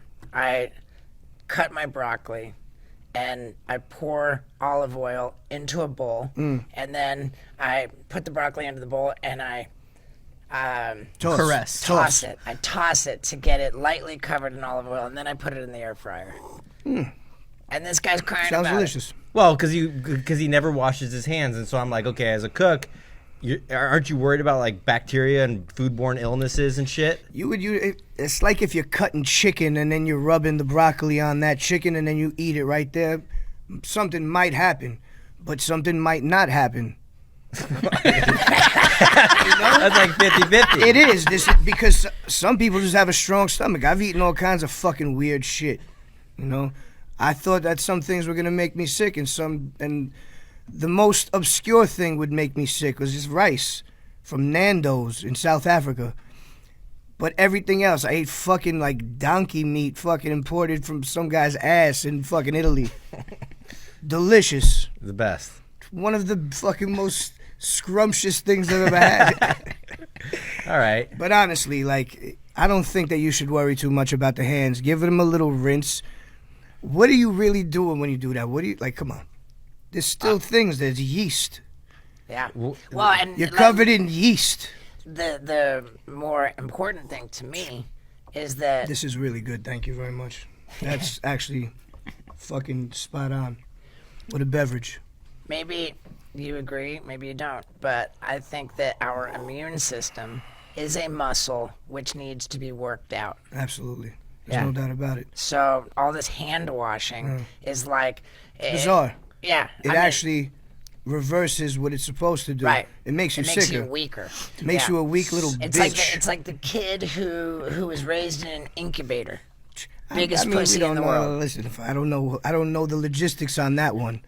I don't know if he needed it or what the fuck ever, but right. Wasn't there a point where you would like take a cup of like sink water from every different country? Oh yeah, I drank. Because your thought behind it was to make my it's immune true. system stronger. I mean, I would imagine that your immune system is working at a high level. So if I walk down the 10th Street right here and just rim job a homeless person's asshole, my immune system's going to be top notch.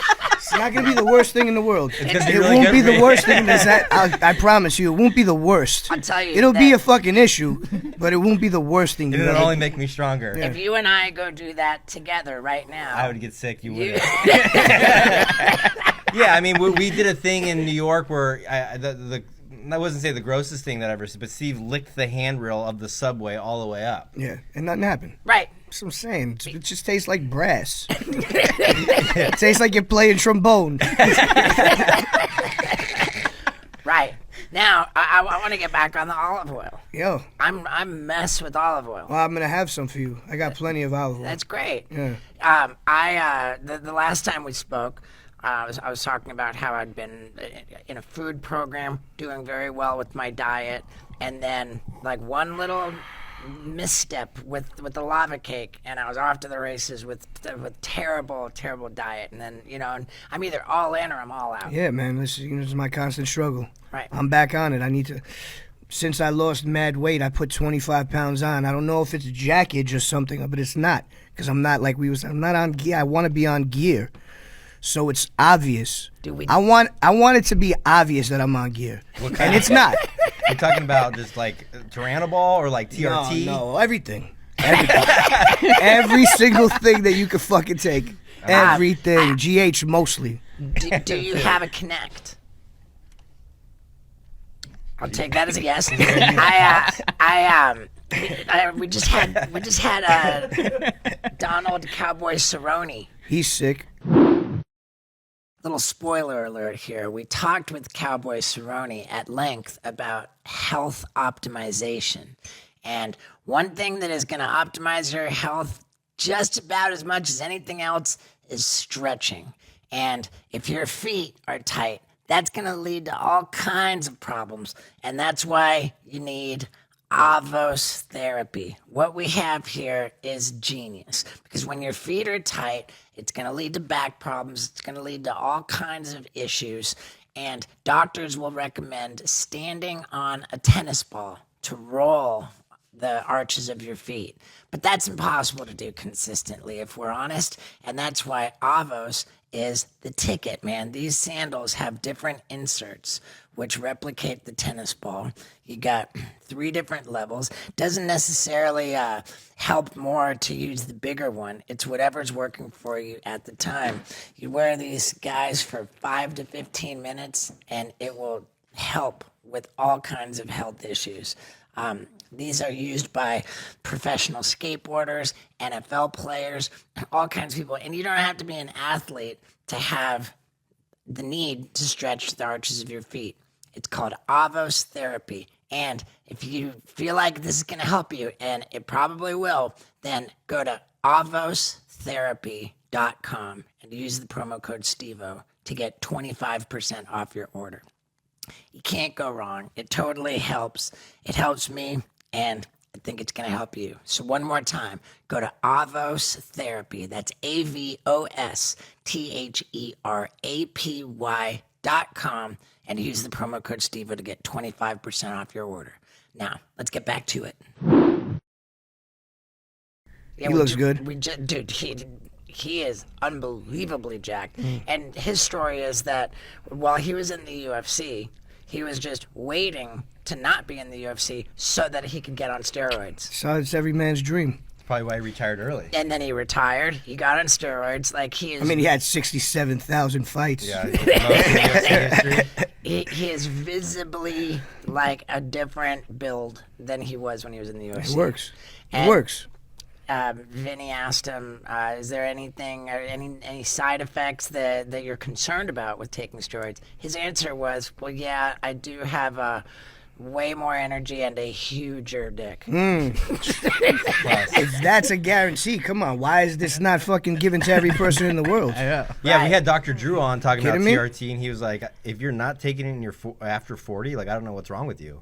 And he's like, he had prostate cancer, and he's like, I have to wait 5 years. He's like, as soon as that 5 years is up in remission, he's like, it's the first thing I'm doing is getting on Yeah, it. it's like he's on probation. Right. I mean, and then there's the obvious question, which is if we're going to refer to these drugs as performance-enhancing drugs, then why are they not mandatory in sports? What sports fan doesn't want to see a performance enhanced? I want my performance enhanced significantly.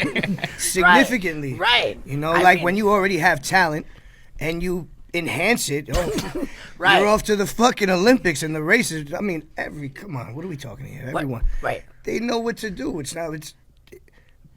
Baseball got so exciting when Mark McGuire, when Sammy Mark Sosa. McGuire and Barry Bonds Jose and Sammy Canseco. even Sosa. before that, if you look at old footage, it's ridiculous how fucking jacked they are. They're like Schwarzenegger jacked, and like the guy that he used to work out with, Mike with the mustache. You know the guy? He had the fucking sickest body, Italian guy, but I think he was Jewish. Crazy. Who, the baseball player? Nah, I'm talking about Arnold's guy from Gold's Gym. Oh, they yeah, look yeah, like yeah. that. Ken Caminetti was jacked. Ken Caminetti just in his Fucking jersey. everyone was Type in jacked. Ken Caminetti. Yeah, him. Mike Mensa. Yeah, Mike Mensa. They all look like that, bro. Yeah, I mean, about like, dude, all the Brett Boones, fucking. I remember when the Yankees, when Chad Curtis came back, they said he put 40 pounds of muscle on, and they were talking about creatine. I remember when the Andro was in McGuire's locker. Yeah. I went to GNC immediately to try and get it. I was already on Rip Fuel and all kinds of, what's the shit, the fucking ephedra. Yeah. The one that fucking cooks your stomach off. Yeah. All that stuff. Why wouldn't you? Xenadrin. every kind of EAS product that you could imagine. Fucking Shannon Sharp, Bill Romanowski on the cover, Brady Anderson. Now, for the people who are listening and thinking, oh, like this is rubbing me the wrong way, I don't like the way these guys are promoting steroids and this is bad, I want to kind of color this in because as I spoke with Donald Cowboy Cerrone, he said great things about his experience with testosterone replacement. He said, let me link you up with my people, which is this company called Transcend. And I... immediately within 24 hours, I had my blood being drawn to do full panel blood work with this company, Transcend. I've since had like 3 different phone calls with their people. They're going through all of my different markers on my blood work and telling me way more about like what I can do to optimize my health and just my experience than steroids and growing giant. We're talking peptides. We're talking about all that shit. We're talking about way more than just getting jacked and building your muscles. Because I'm not even really that interested in building muscles. What do you want to do? I want to have more energy. Okay. I want to have more. I want to have more longevity. I want to have more libido. Mm-hmm. You know, like and God, I wish I could. I wish I could remember all of the other things that you know, these great with the cognitive and there's just like a million ways that this company is talking about. They're gonna optimize my health and my essentially my happiness. I remember the days, Queens Boulevard, Platinum Gym, shooting each other in the ass in the fucking locker room or out in the parking lot. Those days are over. Homemade Tren. It didn't work, obviously. How do you make homemade Tren? You just fucking drip it into some shit. It's like you crush some shit, then you drip some water into it. I don't know the process. I don't even know what could have been fucking, God knows why we were shooting up. When you lost all that weight, did you use any like fat burner supplements, or was it Absolutely just not. No, No, I wish I mean, you have to work out when you're losing weight. for sure. That's the only way to do it. If you just lose weight, you're gonna look like a piece of fucking meat. I'm not saying I look amazing, but there's still the structure. Mm-hmm. You have to have the structure underneath. You can't just be drooping off your body. Yeah. Well, because Vinny's like, dude, he's like, you guys don't understand. I eat healthy, I work out, I'm just not losing the weight. I'm like, it's impossible. Like, it's calories in, calories out. I gotta right? see the workout. You know, I'm working out. He's also like really delusional. This guy. I feel like I've been working out heavy too, and nothing's really changing. But I'm maintaining. I feel like, you know, sometimes you just hit that plateau. I did 100 burpees today. I did 500 jumping jacks. I swang a goddamn 60-pound hammer 100 times. I did all kinds of crazy shit. When Not I'm benching. home, like you see me, I'm holding myself accountable. Yeah, but posting when we talked to posting my Autumn- meals. Yeah, but that was months ago. And she's like, dude, You gotta but sweat. The fucking Yeah, for sure. Skittles. You like, you yeah, have but that Skittles was in your- what, like 5-6 This months is ago. the You're really fucking not cheating? formula No, I'm right not, here. Dude, I'm not. Honest to God, 30 I'm not. minutes, 10 fucking altitude on the thing, On the 3.0. treadmill. 30 minutes, 10, 3.0. Okay. Is that running? No, walking That's just uphill. walking. Yeah. Okay. If you do that, it's a fucking guarantee unless you're eating Oreos and all kinds of shit at night. Yeah. Stuff in your mouth. There's no Yeah, I mean, I sneaking. definitely used to do that for sure, but since the cruise, I've been a hell of a lot better. Like What this cruise? morning we went and got coffee. You walked out of there Dude, with it's all kinds of it's pastries. every time I leave LA, we I'm had 2 fucked. pints of ice cream in the hotel room. You see what I'm saying? Yeah, 2 There pints it of is. ice You're cream. wondering. You had 2 pints of ice cream? It's every time when I'm home, I'm good.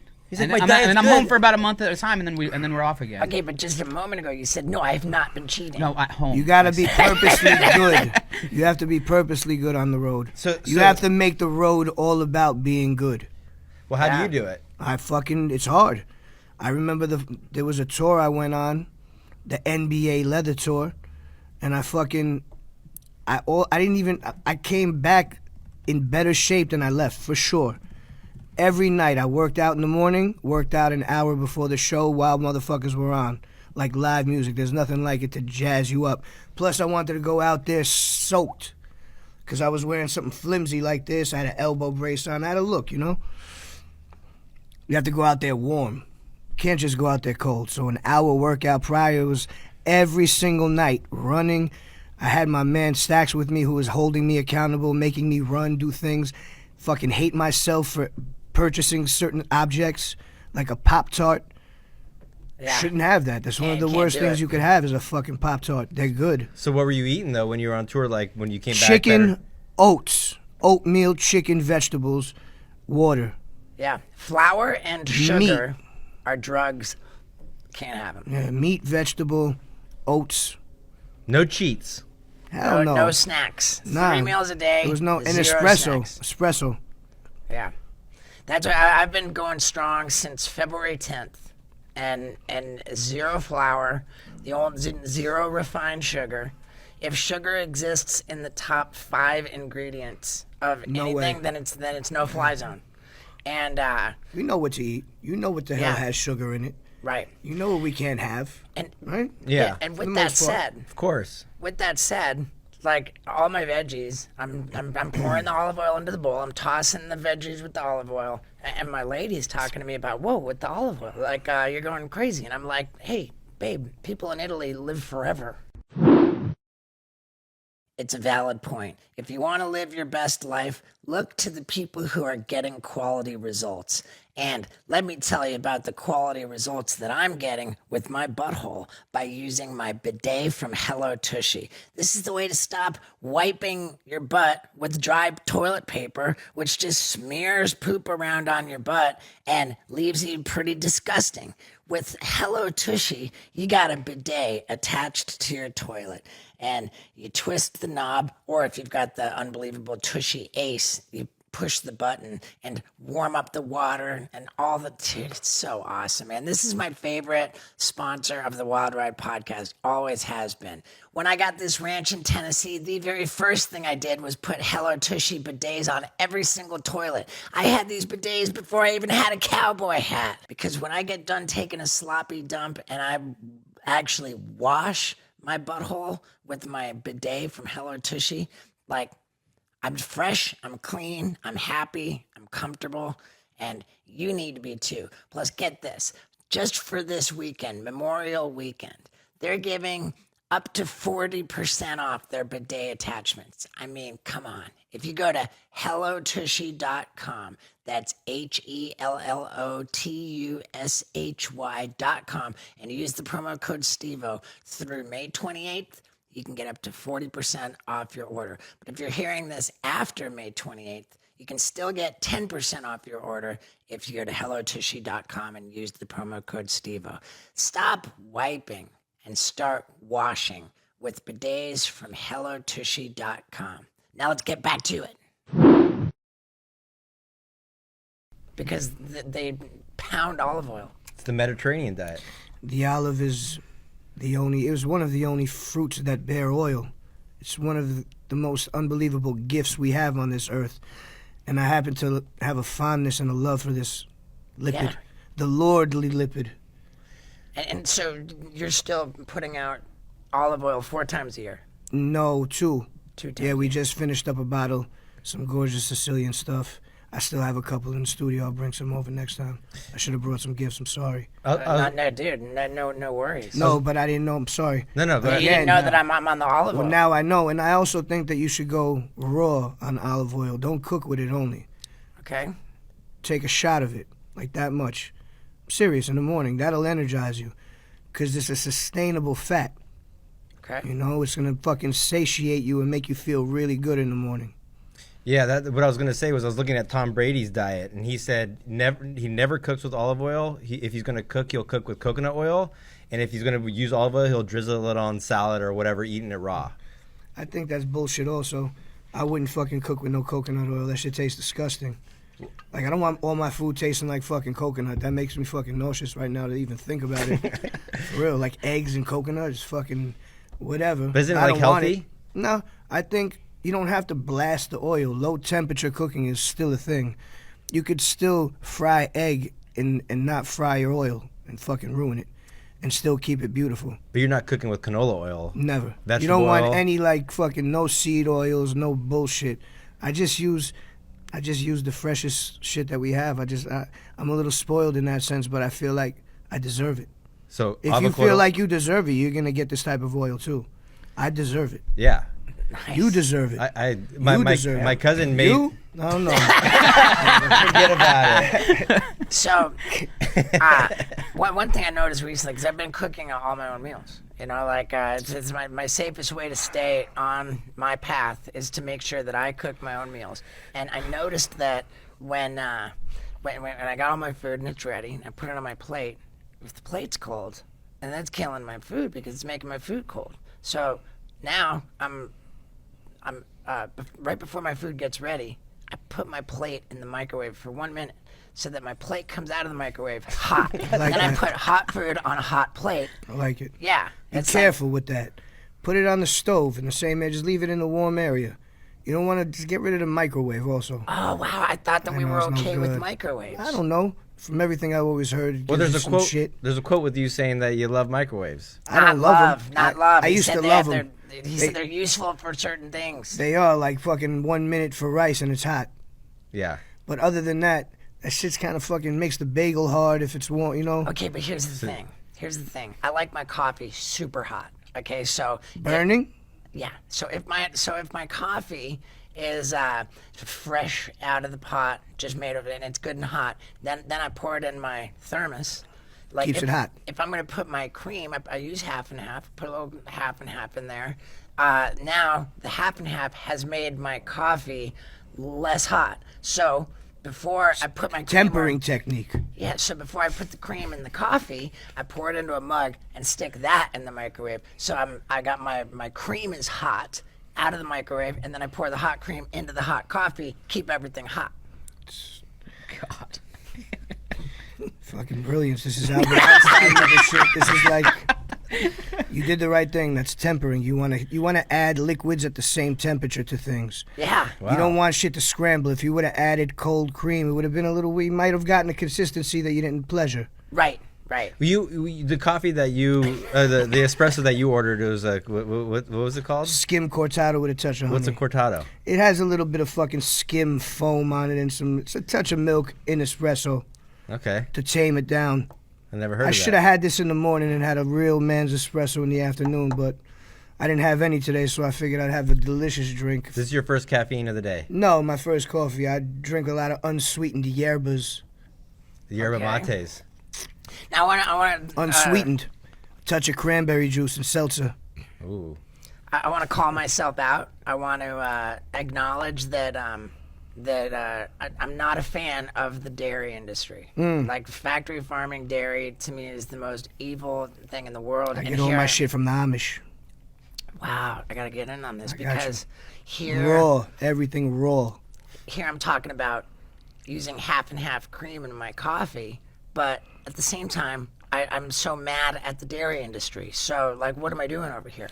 But I also know that whole food in the form that the universe created it, not altered, is a lot better for you. We just watched this this video about a study on sugar, and they broke people into 3 different groups. One group, everybody ate the same food, but the variable was what the people drank. One group drank like what was it, like a liter or like 2 liters of just sugar soda, like Coca-Cola with all the sugar. Second group drank like same 2 liters of zero sugar diet soda. Third group drank milk, just full pure milk. And the final group drank just all water. And obviously they said that the first group gained like 20 pounds. The zero sugar diet soda group still gained pounds. Probably got fucking tumors and shit. The milk group lost weight.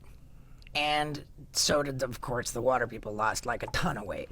Yeah. But, so I'm just thinking, like, man, I mean, I'm not mad at the idea of dairy. I'm mad at the practice of how it's made. So, dude, if you can turn, how do I I got you. They usually don't treat animals well in big business. Right. They don't treat anyone well in big business. They're not going to treat the animal well.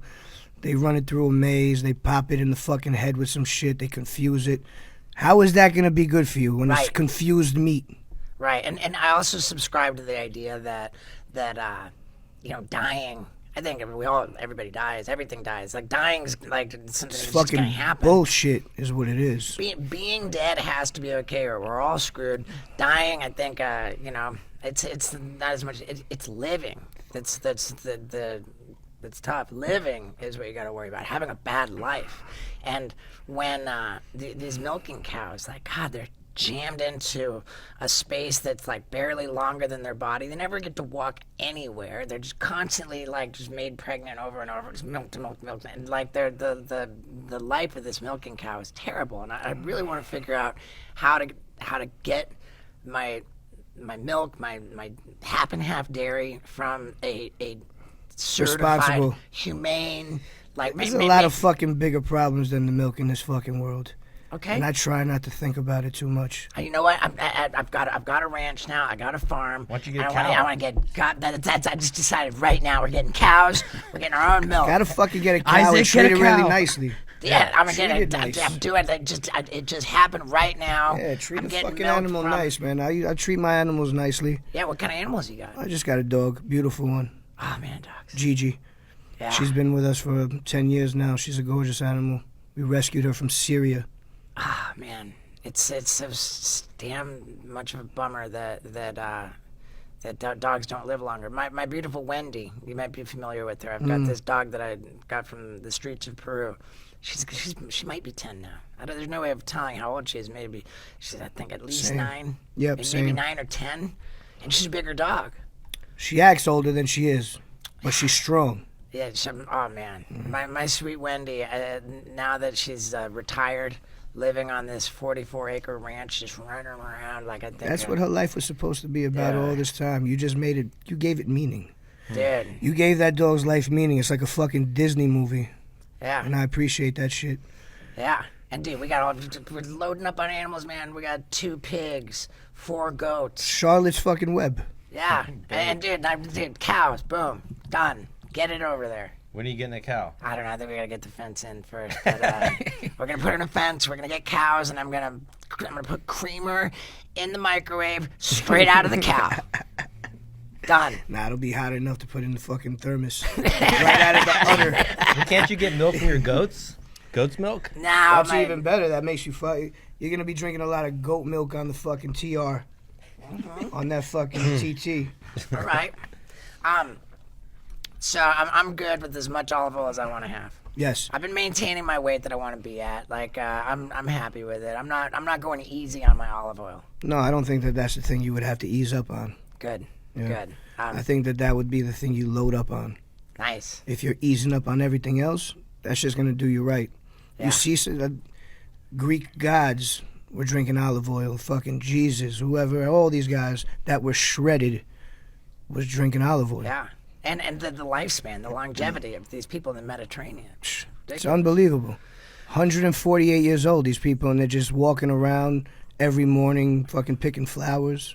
Yeah, they said that no skin cancer in the Mediterranean diet because the way the olive oil comes out of your skin and hits the sun, there's not a lot of skin cancer. But when you, what? It's also the way they grow their vegetables and all that, just probably they're farming healthy, over everything. there. Yeah, it's different over there. I mean, Europe, they were not having it with this genetic modified.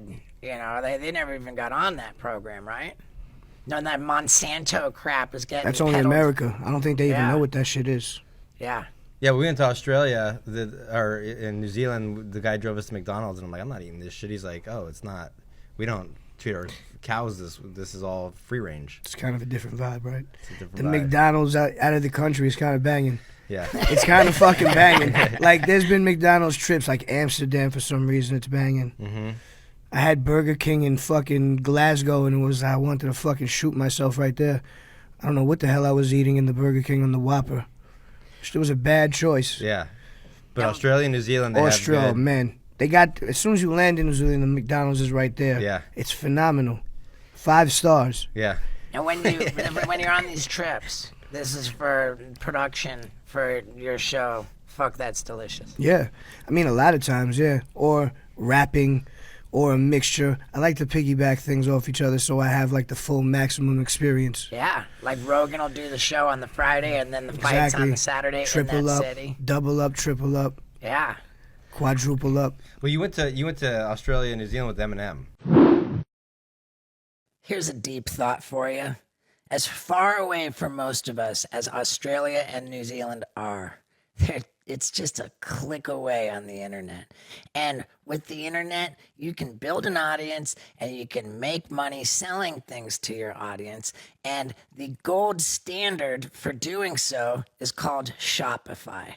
No matter what stage of business you're in, even if you don't have a business, you can start by building a website with Shopify. It's the easiest way to build a website, and it's the gold standard for adding in different elements of business. And no matter how big or small your business is, you can grow it best with Shopify.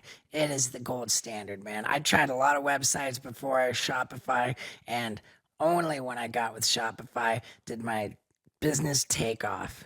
And man, is life good today. I want it to be good for you too. So here's this deal. You can sign up for a trial period where you only pay $1 per month if you go to shopify.com/Stevo. You got nothing to lose here. You can figure out how easy it is to get started and how easy it is to scale up by going to shopify.com/Stevo, all lowercase, for that $1 per month trial period. Jump on it, be successful, and let's get back to it. That was the first. No, I went first by myself. Then I went with him. It was Kendrick Lamar, J. Cole, me, and fucking Eminem. I mean, like, when was that? In Australia, New Zealand. Yeah. And then me and him went to South Africa after that. Eminem? Yes. Is he flying private to these No, places? no, or is he no. getting That's on an a commercial? 18-hour flight. You wouldn't fly do that. the big bird. But he's walking into an airport, fucking. I would imagine that he's pretty like low key. I think he had the hat on, the hoodie. Yeah. I mean, I just can't imagine seeing Eminem at LAX. Well, I remember that I don't time know when if it all would the be Kardashians LAX. came Oh, by. yeah. There's definitely a private entrance for people. Like sure. they put him on the plane last, so no one's just quickly getting him off. Yeah. There's some shit that happens. Yeah. There's some moves. How's being backstage, like on the rider and shit, when you're doing an Eminem show versus like other shows? I had my own shit, like I had whatever I needed. His area was his area. If he wanted you to come chill, you were summoned for. Really? Yeah, and then that was that. What's on your rider at the run of the show? Depending on At that time, it was some bullshit. I don't know. Who the fuck knows? I don't the really old need Scott much. Randolph over I like to have a Q-tip. I like to have a toothbrush. I like to have 91% isopropyl. What else do I like? Walnuts, fruit leather, We you just cranberry club. You just mentioned Kendrick Lamar. Yeah. And just it was yesterday. I'm giving a time that when we recorded this, it's okay. Just yesterday, Kendrick Lamar released this Drake diss. Did you hear it? I didn't hear shit. I don't know anything about this stuff. I'm so far removed from any of this. I don't give a fuck about what's going on in today's world and like entertainment. I'm just really into the Knicks right now. I'm really into sports. I'm into my own shit. I'm into listening to fucking Duke Ellington in the studio painting with my left hand. That's like really that. what I like. So you're not concerned with rap beef? No, come on. It's fun, but what it is, it's fun. All right. If they're doing their artistic expression, you get a bunch of. It creates news. Right. It's like if someone got arrested for fucking sniffing coke, or in sports, or if someone did some crazy shit, or anything. That was probably a terrible example, but. Well, okay, so we're not I'm concerned. high. I can't explain my own self. We're not too worried about rap beef, but what about chef beef? There could be chef beef. There's chef beef. There's fucking hairdresser beef. Well, right, but There's I all want to talk kinds. about because you're my guy. Yeah, of course. If there's a chef out Who do there, we got? Who do we have to fuck up? Is there I'm- something you have an that- issue, or do I have an No, issue? I'm saying that I'm ready to go to war with anybody that you have a problem with, and I'm guessing Talk to me. that Gordon Ramsay's cool. I don't know. I never met that fool. Okay. All right. But we watch Kitchen Nightmares a lot. We might have beef. I don't got beef with him. I had good experience with Gordon Ramsay. I would imagine. Think he's cool. Yeah, I would imagine he's a cool dude. Guy Fieri. He's a nice guy. He had came a on great- my show. Yeah, I had a great experience with him. But Fuck, who the fuck is this? I'm getting so angry. Who is this? Wolfgang Puck. I mean, Wolfgang Puck. yeah, like fuck that guy, right? No, you don't like him. I mean, I don't know. I don't know anything about him. He's just ready to get into a beef.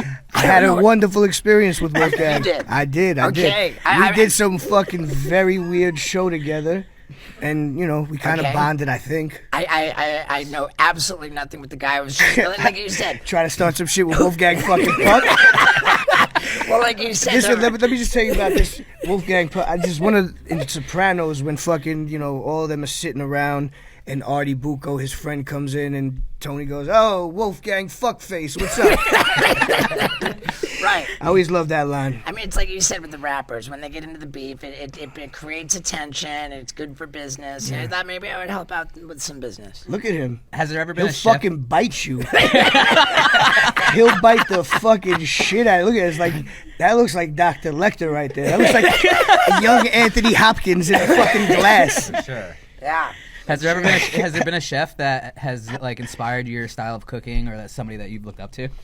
I mean, there's so many of them. We used to watch Emerald all the time, man. Like, Emerald Lagasse, when he got that live show, it was like, what the fuck is this? How is this, like, the hottest shit in the world? And he made you kind of want to do that. I don't know. There was an era of rock starism and chefs. Do you have any favorite cooking movies? You seen Burnt with Bradley Cooper? What's a good cooking movie? Bradley Cooper. Nah, Burnt. but I like that scene in Juice when he's making salami and eggs and he pours the 40, the Old English Juice into with it. Tupac. Yeah. Or what's that TV series? The Bear, I think it's called. Is that like a? Yeah, Maddie Matheson. Yeah. I've actually never seen it, but my man Uncle Paulie's about to be. Oh, I don't want. He's about to be on the next season. Fuck it, fuck it. It's like a big news. Uncle Paulie's gonna be on it next year. Yeah. Shouts to Queens. I like him. I like Lip. Yeah. Lip Gallagher. Yeah, he's a great chef. Yes, chef. Is he a I don't know him in this thing, but I like him in Shameless. You said that you're quite high now.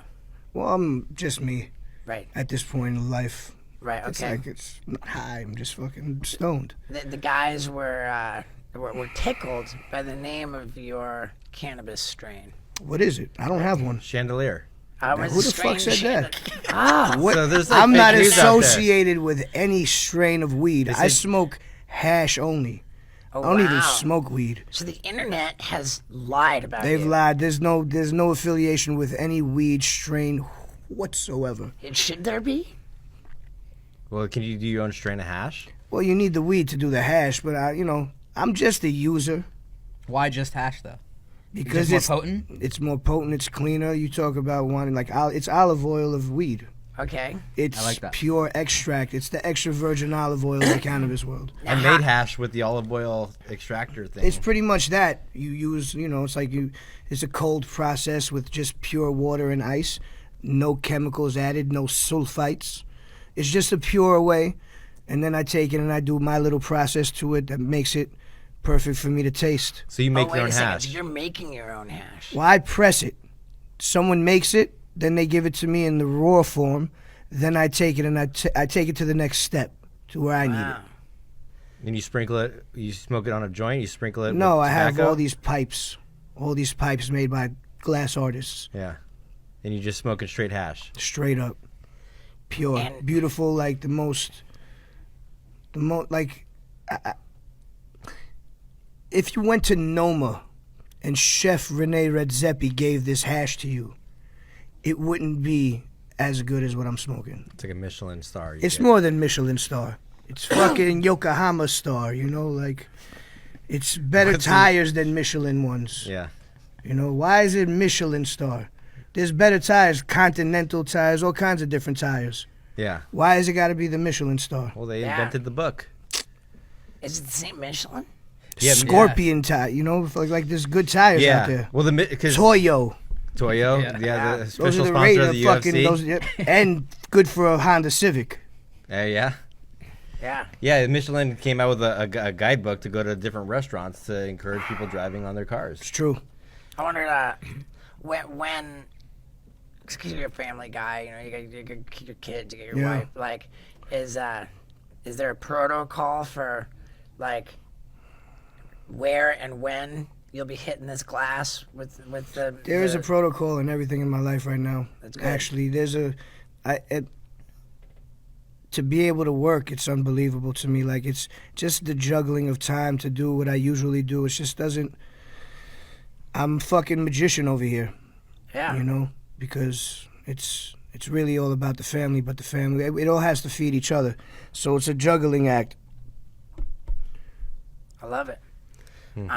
What's going on with the music these days? I just fucking finished a new album. I don't mean to, like, you know, but I really just did. And this feeds into what you just said, that it takes so long to do things because I'm like doing so much shit, and it's like I get distracted. To make music, you have to be kind of locked the fuck in. You can't just do it like, I don't know, blasé and fucking laissez-faire. Right. You got to be kind of like in it to win it. Mm-hmm.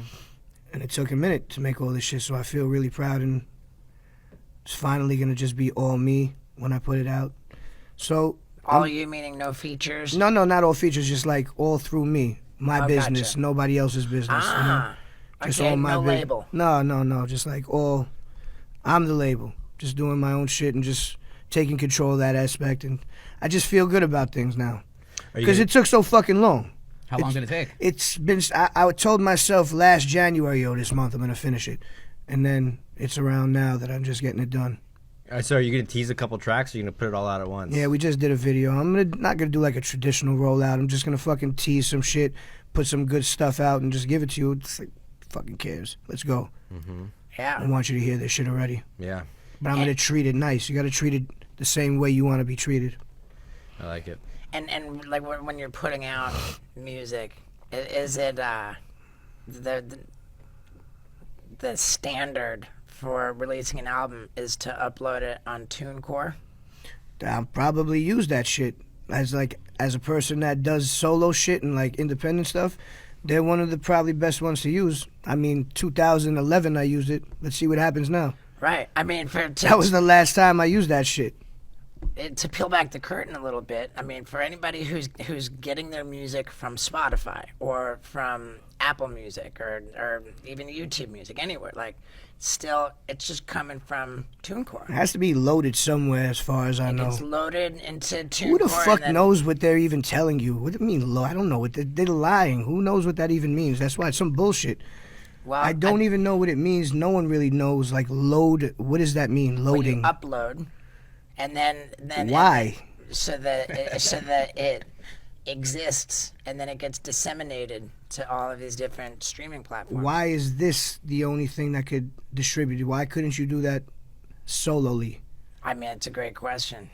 I mean, you could probably put it out on your website, but what's Then you would what's have make to it just go.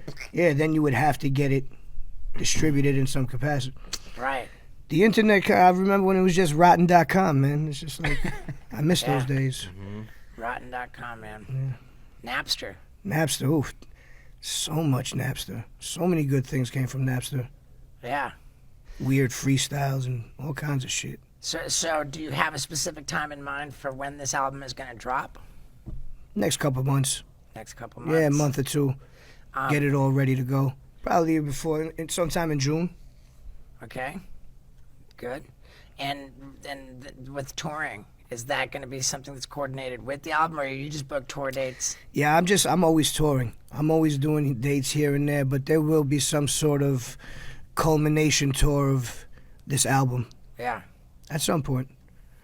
I like for it to build a little bit, so you know when I go and play, like, at least you know what the hell I'm doing. Right. It's not like you're hearing it for the first time live, Yeah, right? yeah. It's got to be tough though to remember. Like, do you have to like read the songs before you go out on stage, or you No, remember no, everything in no. your head? You know Yeah. the whole album. I'm a crazy jukebox like that. I don't know. I used to go to the diner with my mother and listen to the jukebox in the booth and just learn every song. Listening to the radio, for some reason, I've retained all kinds of ridiculous shit. I'm trying to get the things that I really need. Yeah. just keep it in there. You think you can remember your guilty as charged if you went up on stage and think you can go through it all? Not even. Or what about your last track you just did with Violent J?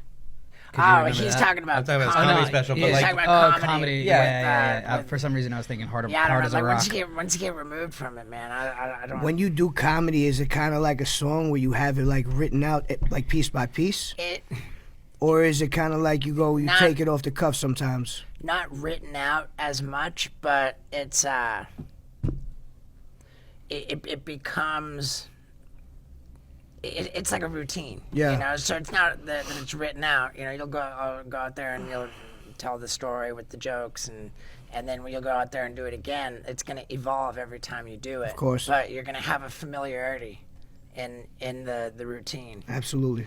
I saw an interview. You were talking about your early music influences, and everybody you listed was just straight hard New York rappers. You had Cool G Rap, MOP, Mobb Deep. MOP is one of the fucking, still to this day. Absolutely. I love MOP. That shit gets me hype. No, it gets everyone hype. MOP is the I have a video hardest. of my children listening to fucking Rugged Never Smooth dancing. They're children that's fucking 1 year old vibing to Billy Dan's and Lil Fame. So, because you were talking about these epic New York rappers, like as early influences, I was just wondering, like, do you have a relationship with them now, like these people? Cool G Rap I've hung out with a couple times. We have a couple songs that I never put out. I kind of just did them for me. Like, I did a song with Cool G Rap too, dude. see, that's what I'm talking about. It's just to fucking hang out with him. He's the next level dude. So Yeah. we did. This was a lot. This was early on also. This, I don't know, it's like, 8 years ago now. Yeah, my song that I recorded with Cool G Rap, we recorded it in 2007, and it was entitled "Poke the Puss." I'm sure I gotta hear that. That's probably the fucking tush. next level. Yeah. I've had relationships with a lot of people that I looked up to. You know, there's a lot. You know, also you choose not to. You want to preserve your thoughts of people also. So I tend to stay away from a lot of shit. There's people that I don't even want to meet. Yeah. Like. Well, yeah. I mean, That's what I'm saying. Like, I just choose to preserve, like, my memory of them, like, my fondest memories of them.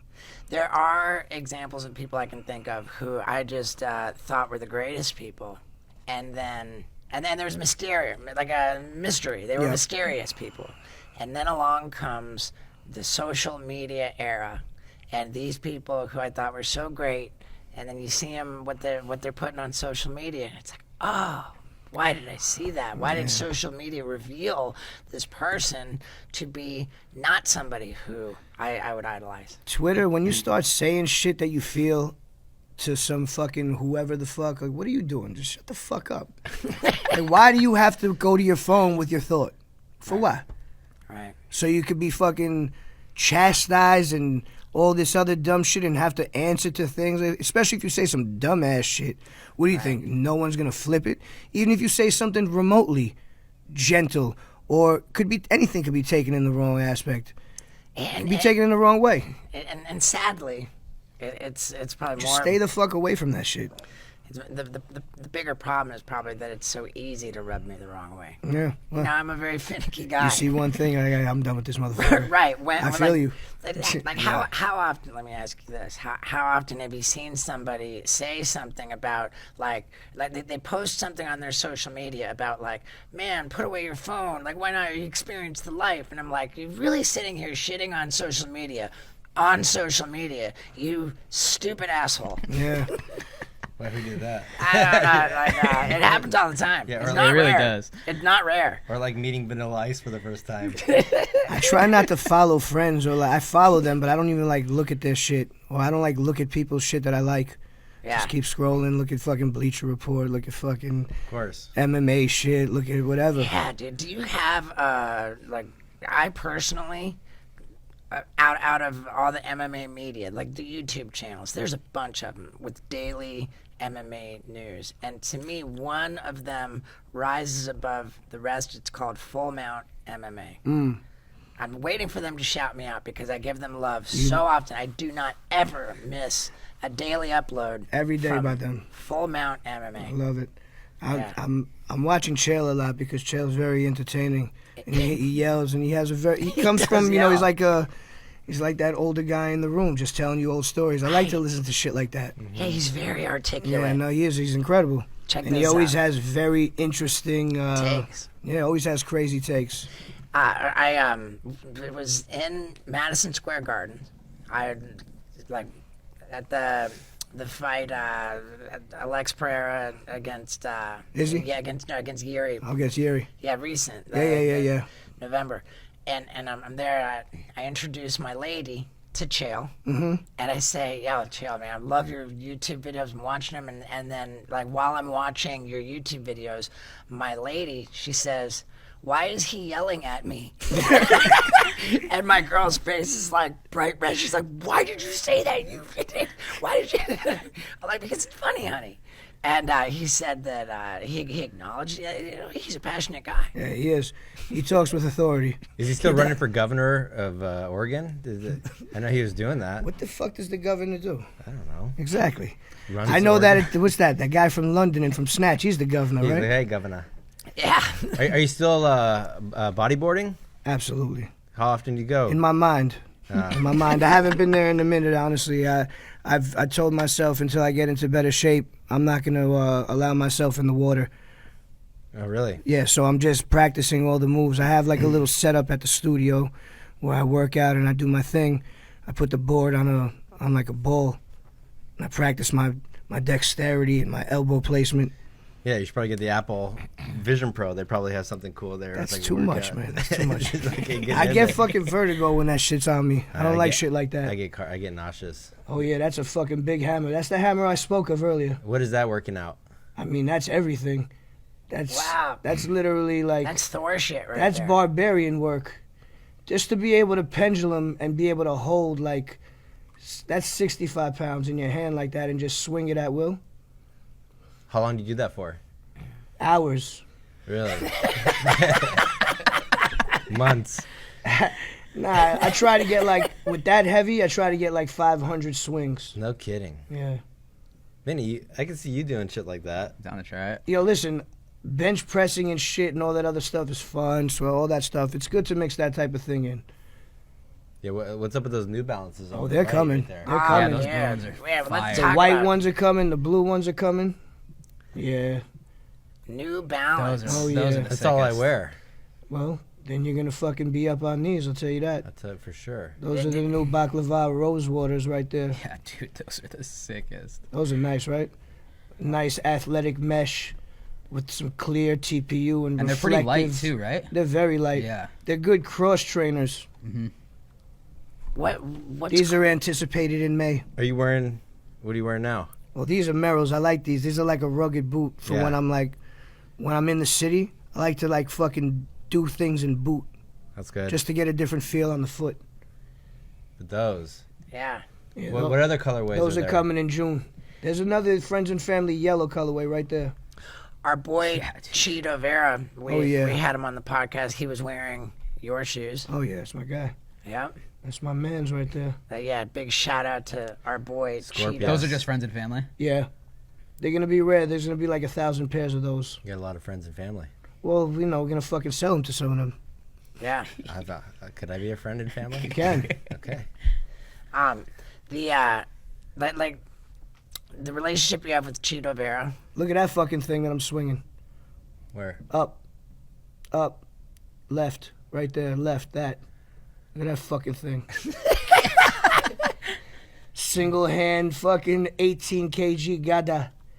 Have you? But I'm also listening to George Michael. Dead serious. Yeah, that's You know, the gangster. playlist came on and out of nowhere George Michael hit. I went nuts, so I just fucking went for like 5 minutes straight, which is very hard. Any I fucking look like this. do people ever ask you, do you roll? Of And- course, and I'm by- always talking about rolling. by- We should do Jew. We should do some Jew. Yeah, rolling meaning not like I'm rolling like I'm on ecstasy. Hey, you're that means doing rolling. jujitsu. That does mean rolling. Yeah, rolling on ecstasy. That's rolling. Then there's rolling then balls. I'm gonna twist up a spliff. That's rolling. Yeah. But what we're talking about here is jujitsu. I think you'd be good at rolling. Yeah, that crazy. They got so many different meanings of the word rolling. I like the ecstasy one better. And then there's like you could Have you ever probably taken ecstasy? Yeah. you could probably just roll down a hill. That would be rolling. Yeah. I can make that happen. Yeah. That pretty used to easily. be fucking like one of the best games growing up. Just roll down a sick ass hill. Like that used to be one of the illest games ever. And then there's like rolling on chrome. Isn't that just like you're just like going down to your like You're on driving? some nice wheels. Driving. Yeah, you're on wheels. Give me some more rolling. Wheels on wheels. Isaac, you got any more? What's happening here? Rollerblading. Yeah, that's rolling. Yeah. God, this guy, I was talking to this guy the other day, and he was like, "Oh, I saw you got this ramp." Like, cause I got a ramp at my ranch in Tennessee. He's like, I was like, "Yeah, do you skate?" He goes, "Yeah, you know, I aggressively inline." Would you have K2 skates? He says I rollerblade, and then he qualified that by explaining that it's called aggressive inline. Oh my god. Oh man. Did he go to your ramp? No, no. It just got very silent for a little minute there. I didn't want to like kick the guy when he was down. I gotta ask, because you had that epic beard for a long time, and there's a good possibility that I might have to shave mine off in the next couple months. He has not shaved his beard since he was 15 years old. Yeah. It's good. And I'm like having a mental breakdown He about doesn't it. know what nobody knows what he looks like underneath his beard. You're probably because not going to be happy with yourself. Yeah, I Not know, gonna that's what lie. I'm saying. Yeah, you're not going to be happy with yourself. You're going to have to live with it. But it's time to reset sometimes. Yeah. Get a little skin condition underneath there, you know? Yeah. Some flake. It's just not good, man. And sometimes it's good for a little reset. Well, what are you worried about? I haven't seen my face in 15 years. What do you mean? Why now? Like, why now is the time? Because he told us that he was terrified of the idea of shaving his beard, and you know what happens And now when you you gotta tell do it. us. Now you got to do it. Yeah. I never said I was terrified of getting my nipples pierced. Fuck, I wouldn't do that shit. So they somehow I got volunteered to pierce my nipples. Yeah. No. See, we're training for a It's a tough one. triathlon. Nice. I've got my 50th birthday coming up You next running the month. NYC Marathon? Not that. I'm terrified of that. Yeah, it's like a mini triathlon where it's like 12-mile bike, 400-meter swim, and a 3-mile run. Where do you swim? Small triathlon. It's a sprint triathlon. It's gonna be swimming in a lake in Tennessee. But we Be decided, careful of the catfish Yeah. and the carp. They're fucking big. Sucking your little pee-pee when you're swimming. Yeah. And they have that needlefish that goes in your dickhead, Yeah. That's in the Amazon. but it's there too. Oh wow. Specifically wherever you're going to do that at. Yeah. I love it. Yeah, and he just volunteered me to do this triathlon. Yeah, and so- he just basically called me a little bitch if I don't do it. We could We tell him gotta he do can it. vape Yeah. while he does it too. Yeah. Yeah. You don't vape. What are you vaping? Like cotton candy This guy shit? vapes in his sleep. He literally, like, he sleeps with this vape in his hand, and we'll be like, because we're on our tour bus some of the time, and he's sitting there, hitting the vape, and Brass we're like, knuckle wait, vape? we're like, wait a second. He's actually asleep, and he's vaping while he's not waking up. He's But wait, explain me the vape. Is it like, I'll show you. is it a brand or is it drug? Or is it weed? It's nicotine. nicotine. we think we're this? gonna prank this guy by taking his vape and throwing it in the trash. Is he just that- pulls out the backup. Is that like peach ring It's flavor? strawberry banana. Man, I know, it's That's horrible. despicable. I know. that is. I know. Yeah, shirt looks nice, though. You should be Thanks. more. You should be more like our guy. I mean, come on. Yeah. It's hard. All right, dude. All right, man. We're like we got Olive Oil coming out. We got an album coming. We got out. everything. We We got, got a everything. tour Just we're stay going on. tuned. You got look, the flea market. Everything's sold out. Everything's sold Everything out. is sweet. Dude, we looked at your We merch just store. put that Everything's shit sold up there. out. Sold out. Yeah, he's never even sold anything to begin with. Don't That's sell all he said, anything. sold out. It's all a hoax. I made this shirt. I don't even know what to wear anymore. I'm like fucking. I don't even know what the look is anymore. I made this shirt. Wait, you have a screen All printer the at your logos. house? No, we had it fucking. This was like $30. All the logos. Sphere, MSG. I'm missing Chase Bank But these are all the things like you at fly the Garden Delta. this year. I do, but that's also We're in it to win it for the Knicks, man. We're in it to win it. I'm fucking. It's like boxing, right? 1-800 fucking. What's the poker? Do you remember when boxers used to put the poker.com? The fucking Zinnia. goodness gracious. Are you into boxing as much as UFC? I like it, but I'm not into it as much. I'm locked the fuck in. Yeah. Boxing's fun, but it's I'm not gonna lie, man. It's not as exciting. It's just with all the It's too much. I'm ready I don't for a know. tap It's out. just too much. What's your thought on With the all Jake the Paul hugging. Tyson? I think that's crazy shit, but it's gonna be fun. It's gonna be fun to watch. Hey, listen, I love Mike Tyson. I don't give a shit. Just Mike Tyson, please, guy. It's just he got to stay Mike Tyson. For sure. He's got to. He got to stay Mike. I love Mike. He could be who he wants. But please. Mike Tyson. He's the best. He's American hero. Like Really seriously, is, he's yeah. like one of my childhood fucking like Icon. He's an icon. When I met him, I didn't know how to act. Like, I seriously didn't. I did a podcast with him. I was fucking like, I was you were on the hyperventilating. hotboxing? Yeah. That's great. Inside, I was so like, Yeah. and he just hit the deems. He hit the DMT in front of me in mid fucking conversation. Wow. Really? You don't just hit deems and continue talking Did I'm he like, trip out? fucking. He was Mike. He was talking some crazy shit for sure, and he came back too. You know, he left for a minute and came too. Yeah, then on the impulsive, he ate all those mushrooms, and he was just like petting the pigeon, just like tripping out. I actually got a guy in my building, this Polish guy. He tends to the building. Man, he fucking has beautiful pigeons. What's I'm the trying deal to with get him that? to give. He wants to give some to Mike. Yeah. Like, this guy has fucking world class racing fucking champions in the basement. Fucking big thing like this, gorgeous looking pigeons you've never seen in the city before, peach colored, fucking like. Looks like terracotta pottery, the fucking color. But what's the obsession with people like with pigeons, like taking care of like pigeons on the rooftop and letting like what is it? It's just a thing. It's just passed on. It's like baseball. Are they racing? Are they like Yeah. messenger pit? It's money. It's fucking gambling. That's crazy. It's Yeah, because remember gambling. on the Mike Tyson's like, are you willing to bet a dynasty on it? That's My what I'm pigeon saying. Versus your pigeon. It's real shit. People Epic. lose fucking their entire life over pigeon races. If they don't fucking go to Florida and come back, fucking there goes the house. Dude, You know? I love it, man. So we got it all going on. Life is good. Life is really We're good. I feel chilling, good. man. Yeah, I'm good to go. I'm ready to go. I'm mortified that we weren't able to bring our studio to you. We're here Nah, in New don't York. you You're dare. coming all the way to us. Bro, I'm it's 5 an minutes honor. away. I'm over the bridge. It's an honor. And, Always, and I love you guys. Yeah, love you I too, just man. met you and everyone. I like you guys a lot. Yeah, we Yeah, read that dude. you had your own brand of racing pigeon. I do. Okay, that's the one thing that. All right, brother. Thank you, man. Yeah, this is sick. Oh yeah. Sorry, my hands are No, sweaty. it's okay. I Yeah. like Yeah, that. dude. I'll give Fuck it to yeah. him now. I have soft Now he hands. has sweaty hands. Ladies and gentlemen, Action Bronson is an American hero. And after all that talk about health optimization, can I tell you that I still have not gotten on testosterone yet?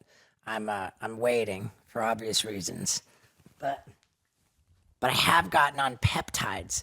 And I don't know what it is. If it's my new intermittent fasting diet, just eating clean, it's the peptides, if it's all of the above. But I could not be more thrilled with my figure these days. I really couldn't. I'm also training my ass up. The exercise, the diet, the peptides, I'm doing it all. And man, I'm loving it all. I love you for sticking around to the end of the podcast. Thank you. And I love my ranch, dude. Oh, dude. For the people who can see on YouTube, show them out the window. Yeah. The Radical Ranch. For the people who can't see, Daniel is zooming in on my skate barn, which is called the Radical Roller Rink. Yeah. Life is good, man. I hope it's good for you, too. Lots and lots of love. Have a great day. Hey everybody, and welcome to a fresh Wild Ride with Steve-O. We're keeping things current this week, and I will have you know that we've never laughed harder on any other episode of the Wild Ride podcast, period. I mean, this one really has it all. every emotion at the highest level. I'm really excited for you to enjoy this one. So let's get into it. Ladies and gentlemen, people of the universe, I bring to you us. It's just the boys and Wendy. Yay. And you know that means that we're at the Radical Ranch because Wendy doesn't travel anymore. And we're doing big things here at the ranch. There's a lot of big news in the works. A lot of big news. And we're going to freshen things up by diving into current events and giving controversial takes. Like Logan Paul might not be that happy with our commentary. Hopefully he doesn't sue us too. Yeah. He's just suing everybody right now. I don't know if he's suing everybody, but he's definitely not doing well because he's suing CoffeeZilla. Well, with your experience with like lawsuits and whatever, he has 5 lawyers working on the case to sue CoffeeZilla. How much does like 5 lawyers like that cost to start bringing? It's expensive to sue people. But isn't it also expensive to be Well, sued? Like okay, hold on CoffeeZilla's a having to second. pay a lot too, no? Most of the time, when people sue somebody, they do it with what's called contingency lawyers, meaning that they don't have to pay the lawyer. The lawyer just takes a whopping percentage of any money that they get out of a settlement or a judgment. That's how most lawyers operate? Logan Paul is definitely not suing CoffeeZilla on a contingency basis. Like, he's absolutely paying the lawyers per hour. That's probably attorneys charge national average of $327 per hour. and he's in Puerto Rico, so they're probably a little cheaper. And it's probably he's probably got super high level entertainment lawyers. And it's probably prime money that's bringing the suit, right? Entertainment lawyers and civil attorneys are completely different. Different deals. So is this a Prime lawsuit or is this Logan Paul versus CoffeeZilla? It's got nothing to do with Prime because it's got everything to do with the crypto zoo. You're right. Yeah, sorry. the crypto zoo. And what? But, Yeah, but I guess now it's there's crypto. dude. Prime's getting sued like crazy, all over the place. Did you see that the Prime bottles they sponsored Kevin Durant? Okay, like the basketball player. Yeah. And because Kevin Durant is on the Olympic basketball team, like the NBA guys actually go to the Olympics. Right. So they thought, okay, we paid sponsorship money to Kevin Durant, and he's on the Olympic team. So now we're gonna put out Prime bottles with Kevin Durant, like with all the Olympic rings and everything. And the International Olympic Committee is suing Prime because, like, whoa, you've got your bottles with our Olympic logos, like all over, like as if like that's super not okay.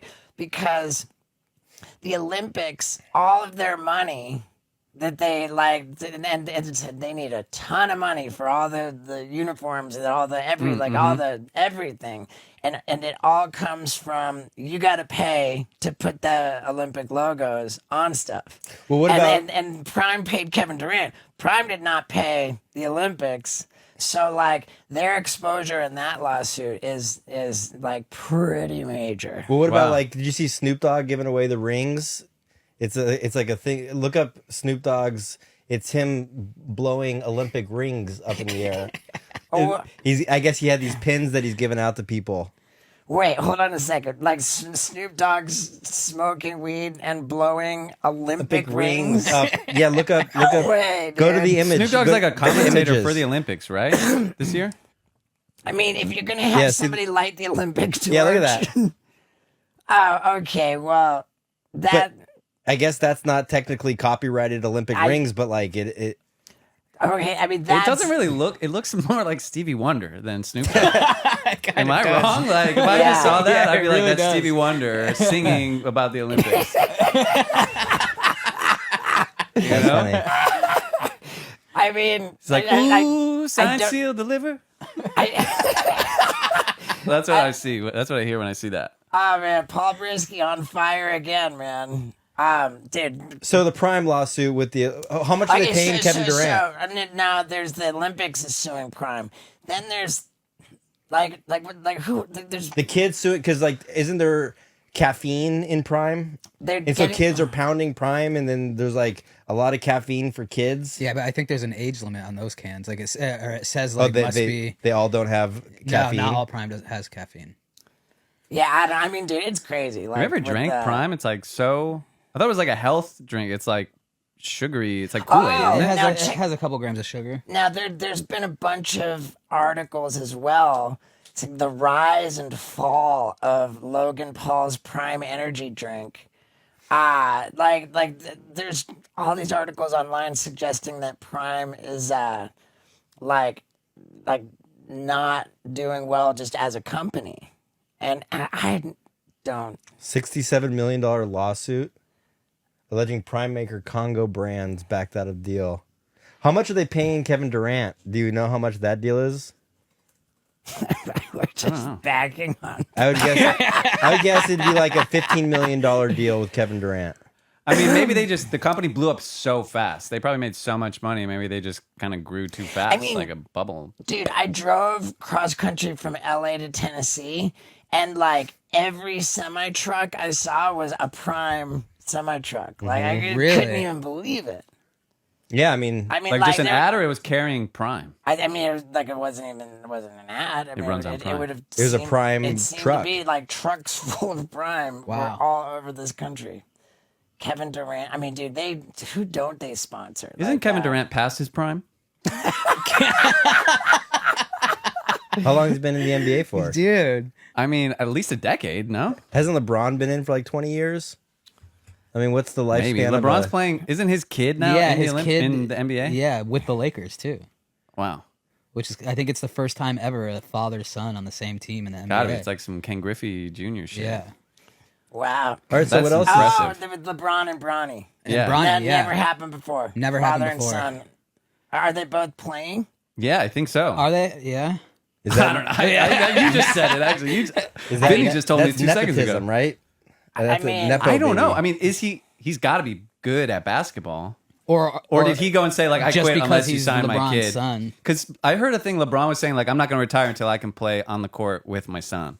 Yeah, and then maybe he like was supposed to go to Miami, but he didn't, and he wanted to get he was gonna like back out of the deal with the Lakers if they didn't pick up his son. Maybe. But I don't know shit about sports, so I could You be just wrong. making that up, or you heard that? I heard that. Oh, okay. But I heard it on like a TikTok reel, I heard somebody else make it up.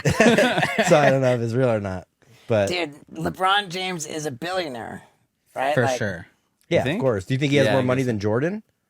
No, dude, no the way. Jordan's like got so many. Those shoes, billion. Jordan. 1.2 billion. How much does Oh, Jordan dude, have? okay, guess Jordan. It's gonna be like Wow. 5 billion. I'm going to say 2.4. I'm gonna say 3.2 5. billion. Wow, I would have guessed even more. 3.2. 3.2. So LeBron has 1.2. Jordan has 3.2. What does Kobe have? 2. Come on, dude. You mean Kobe's estate? Yeah. Okay. Yeah. No, what did he have? Kobe Bryant's net worth $600 million. Wow.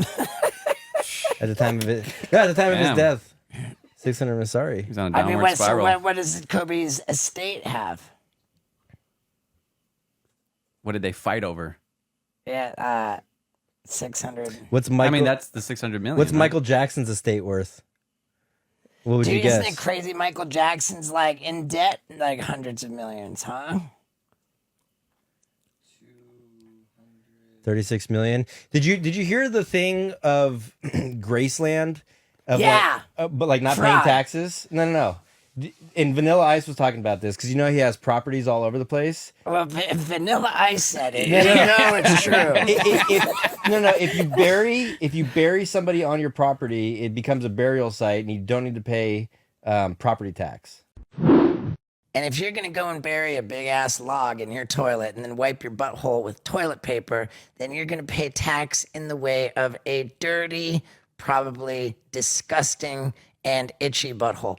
That's why my favorite sponsor of the Wild Ride podcast ever is HelloTushy.com. This is the maker of the greatest bidets in the world where you pressure clean your butthole. Make it absolutely so clean you could eat off of it. And I'm telling you, there's nothing more satisfying. I love my Tushy bidet. It's on every single toilet at the Radical Ranch. Every single one, because I love it so much. And you're going to love it too. Plus, you can get 10% off your entire order if you go to hellotushy.com and use the promo code STEVO. I'm telling you, I do not say that this is my favorite sponsor of the Wild Ride podcast ever, because it's not true. It's totally true. So go to hellotushy.com, use the promo code STEVO, get 10% off your entire order, and let me recommend the Tushy Ace. It's unbelievable with the heated seat, the heated water, the remote control. It's amazing. hellotushy.com, promo code STEVO, and let's get back to it. Oh, dude, I've got like 8 graves on my property right here in Tennessee. Maybe you don't have to pay. Look that up. Look up if you because that's why Graceland they buried everybody at Graceland, and so the argument is like if they pass down to the heir, does she still have to pay property tax on the property or not?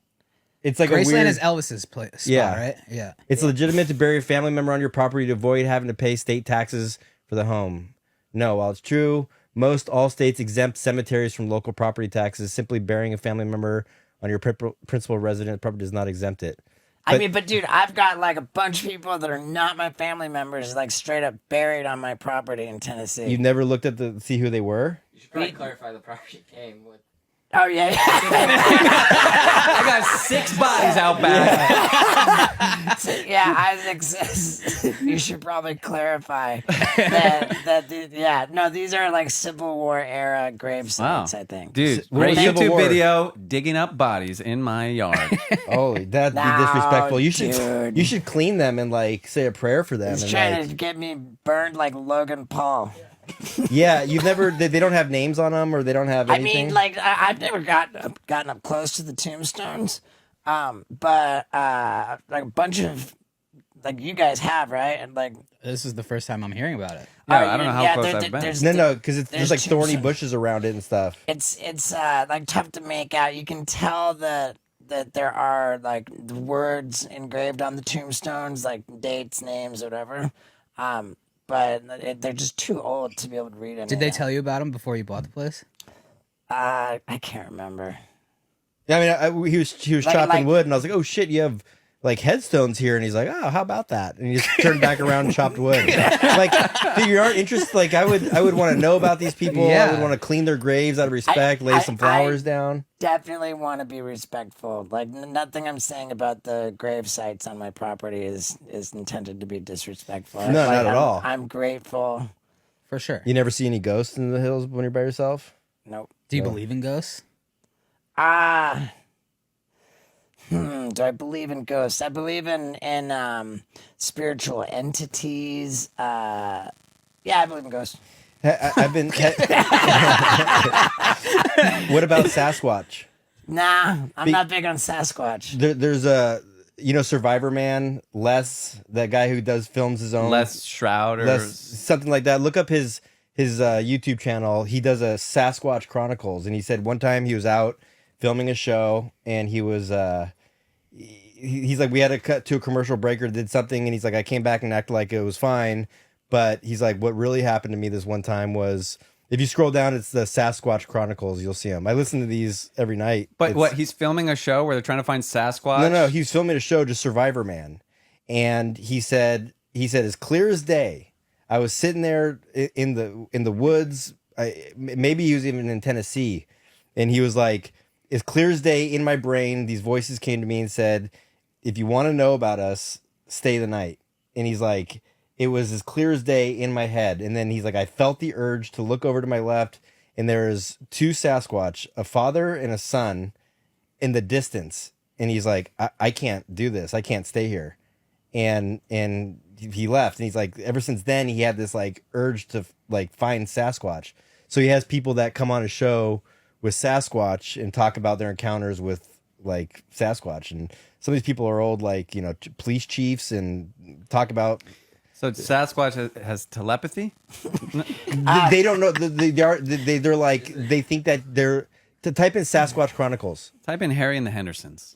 They said sometimes they look like the Harry and the Hendersons characters. I bet. And Yeah, I mean, this is a whole up and coming YouTube genre. But that, it's like, a show where they just don't find Sasquatch. It's a show where No, they no. just talk about it. They look around. They're like, oh, whoa. It's people that have Sasquatch encounters that go and talk about their encounters with them. All right. Let me ask you this. If you had to have sex with either with either a boxer who has Are you talking about the Olympic boxers? So okay, I I'm guess just trying to get off Sasquatch because I don't care about Sasquatch. And we had this conversation earlier today where it was like, you can have sex with somebody who technically has a vagina but looks a lot like a dude, or you can have sex with someone who looks like a super hot chick but definitely has a wiener. somebody that looks like a chick and has a wiener, or somebody that looks like a dude and has a vagina. Yeah. But the sex would be for me to get butt fucked or to me to sorry? penetrate somebody. No. But if it's the chick that has Where did the if it's conversation a chick before that butt has fuck come into play? if it's a chick that has a penis,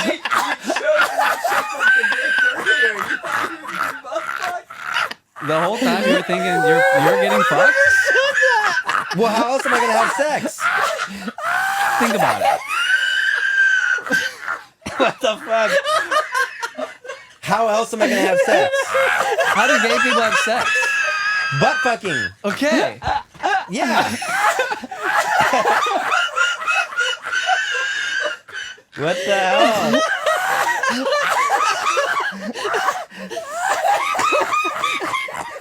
Scott's like, all right, so obviously I'm getting pegged, right?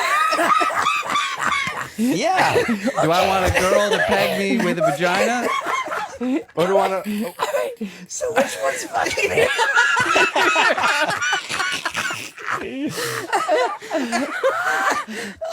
Yeah. Well, you guys are shocked. We just thought we were on the same page all day. Turns out we were reading different books. How can I fuck a girl with a dick? How would you fuck a man? Think about it. I would penetrate. Okay. And then the other way. Isaac was saying that, you have your balls collecting. You didn't say that. Did you say that? I must have blacked out at that point. But oh my god, you Scott's what's like, wrong back with to you guys? Sasquatch. Oh my god, if I didn't already have the biggest numbers on my Whoop band. Yeah. Oh man, I think that I might got another workout right there. Yeah, that could be the hardest you've ever laughed Yeah. on a podcast. Yeah. Oh, Well, man. you're talking about the two boxers in the Olympics, right? Yeah. Talking about a bunch of people. Oh my god. No, but yeah, the two boxers on the. I had no idea they were born with vaginas. Correct. Yeah, that's what's going That on. threw me for a loop. But they were born with vaginas. They probably have big feet. Oh But my god. Like, so the story with the two boxers, Yeah. is they were, I guess they were born with XY chromosomes, which they would be biological. What is it? Well, they were born female. Nobody's disputing that. They were born with vaginas, Yeah, they but were their born. chromosomes are that of a biological male. Yeah. And so, I guess they're that's gonna the fuck you. controversy. Yeah. See, I didn't. Okay, so what other things can we talk about and have crazy opinions? Trump or Harris? Okay. Are Trump or Harris? I mean, I don't know. Are you a lifelong Democrat? Would you No. say? No, like I borrowed from my dad's thinking on this, which is that to subscribe to a party is exactly the same thing as committing yourself to an answer to a question which you have not heard yet. And by that measure, it doesn't make sense to me to be anything except an independent thinker. That's gosh dang darn right. Independent is the way to be. And how are you going to be independent without making a living, right? The best way to make a living, in my view, is to grow an audience online and sell stuff to them. And the way to do that most efficiently and easily is with ShipStation. This is one interface which brings together all of your ways of shipping your product to your customers with whatever platform you're selling the products on. Let's say if you've got Etsy, Amazon, eBay, your own website. They all work seamlessly with the United States Postal Service, UPS, DHL, FedEx, you name it, it's all in one place. And this service, ShipStation, gives you the best rates, which are normally reserved for Fortune 500 companies. You're getting the best rates, and on top of that, you can try using this service completely for free for an entire 2 months. That's a 60-day free, risk-free trial where ShipStation just does everything for you. You make the order and then boom, your label gets printed out. You put the goods in the box, slap the label on, send it out the door, and you have just shipped your product to your customer for the lowest rate of shipping available, and you're off to the races. So go to ShipStation.com, use the promo code STEVO to start your 60-day risk-free, completely free trial. You can't go wrong. That's how you be independent. Now let's get back to it. And I have a lot of views that align with the left. I have a lot of views that align with the right. I mean, I'm not in a Democrat camp. I'm not in a liberal camp. Like, I'm just like, I've got different things about all different opinions about all different subjects. Are you registered to vote in Tennessee? When you filled out your DMV stuff, did they ask you if you're registered? I did. You registered? I registered as an independent in California. I marked it on my driver's license application that I want to vote in Tennessee. And? I don't know. Are you going to vote?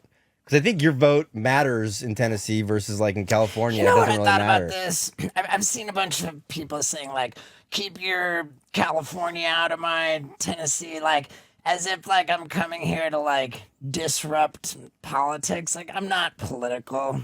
Is that what they mean by it, or do they mean like keep your EV car out of here, or any other type of bullshit? But I feel like you've turned Tennessee. I did. I'm all the way to Tennessee. I don't know that I even care to vote. I really don't. And I know that that's a controversial thing to say, and people would probably be outraged. But like, I almost feel like, out of respect for Tennessee, like maybe I'll just not vote. Why is that out of respect for Tennessee? Because it's like, I don't want to. You're like. Because it's like, hey, you know what? I'm a visitor here. I'm very grateful for I love Tennessee. I love. Well, Tennessee. they're going to want you to vote Trump. A lot of Trump banners everywhere. Did Trump win Tennessee last time? I think Tennessee is just very red in general. Yeah. Nashville, as a city, I understand to be pretty blue, but that doesn't sway like the whole state of Tennessee, which is predominantly red. I just, and it's not even necessarily out of respect for Tennessee. Like, I have tremendous reverence for Tennessee. I love it here so much. I'm super grateful, but it's almost like I just don't feel like I want to vote because I just don't. I'm not like one way or the other, Your vote matters here more than it would in California. Why do you say that though? How would it vote? Well, because it's always blue in California. Yeah, California's going to go blue no matter what you do. Yeah. California's going to go blue. But no matter Tennessee's what. not And like I a think swing Tennessee's state. going to go red. Yeah, no matter Tennessee's what. going to go red either way. So it kind of just doesn't matter anyway. And what I'm way more interested in than actually the idea of voting is Googling the Vegas odds of and now I just Googled it like yesterday, and it's Trump is like minus 130 something, and Kamala Harris is plus 110. So you have to risk $130 to win $100 for Trump. you have to risk 130 something bucks to win $100 for Trump. That's Whoa. pretty even odds, though, isn't it? Whoa. Whoa. Minus Minus 101? 101? Is that worse or better? Dude, that's basically almost an neck and neck. exact tie, dude. That's in the UFC, that would be called pick'em because it's so close. She's So, plus 112. this is saying the Trump is minus 101 favorite. Now the odds are always in the favor of the casino, the house. Yeah. So like for them to, they got to make money both ways. I mean, man, that's close. So if you bet minus $100 on Kamala Harris, you would win 112 if she won. I remember when you started doing this, it was when Hillary in 2016. Do you remember what those odds were? Because we were talking about it at one of the shows. What? I don't remember ever Googling the odds. Yeah, that's when this started. Because I remember you were talking about it on stage, like the odds of Trump beating Well, yeah. Clinton. Where do they get these Vegas odds, like versus a political poll I don't know, or man, something? it's crazy. I mean, it's Now, surprising, I'll say this. honestly. I'll say this: like it seems to be a shit show, dude. Like an absolute shit show. Like I don't even know anybody else that I would even really want to vote for. Yeah, not really many good options. But I will say that during Donald Trump's presidency, my life, my well-being, like the world we live in, seemed to get better the whole time. Up until the pandemic.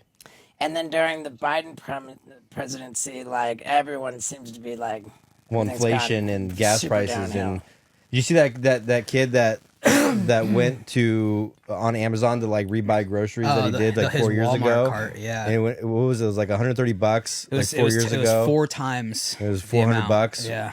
The same And- amount of goods. Yeah. But is any of that caused by the pandemic also? Like, did the Could be the pandemic massive not... printing money and. Yeah, that's true. But yeah, I mean, we were talking about it today with Trump's plan to get us out of the $36 trillion in debt was to start, I guess, buying up the reserve of Bitcoin. So we were looking it up today. There's like $50 billion left of Bitcoin, like 2 billion Bitcoins left, and holding that as a reserve. So if Bitcoin popped off, that would help pay off the $1 trillion. It's like how some stoner is going to pay off his student loans. He's like, dude, crypto, bro. I got it, dude. Crypto. So there's 2.1 million Bitcoins left in circulation of the 21 million supply. So if the U.S. started buying that up and Bitcoin started taking off, we would have a lot more money. Robert Kennedy what started. if Bitcoin tanks? It would never tank. It's the new. It would never tank. It's the new.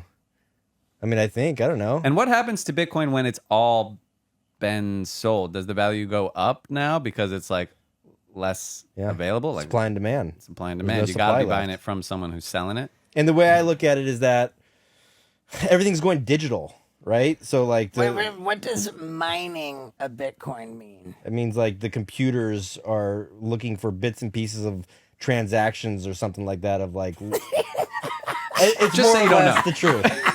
It's more or less the truth. Like the Bitcoin, the miners are looking for like loose transactions of. And they're mining like 0.0001 of a cent. No, he's right. Yeah. Okay. And so that's what takes up all the energy to keep up with, like it's the proof of work is what Bitcoin is.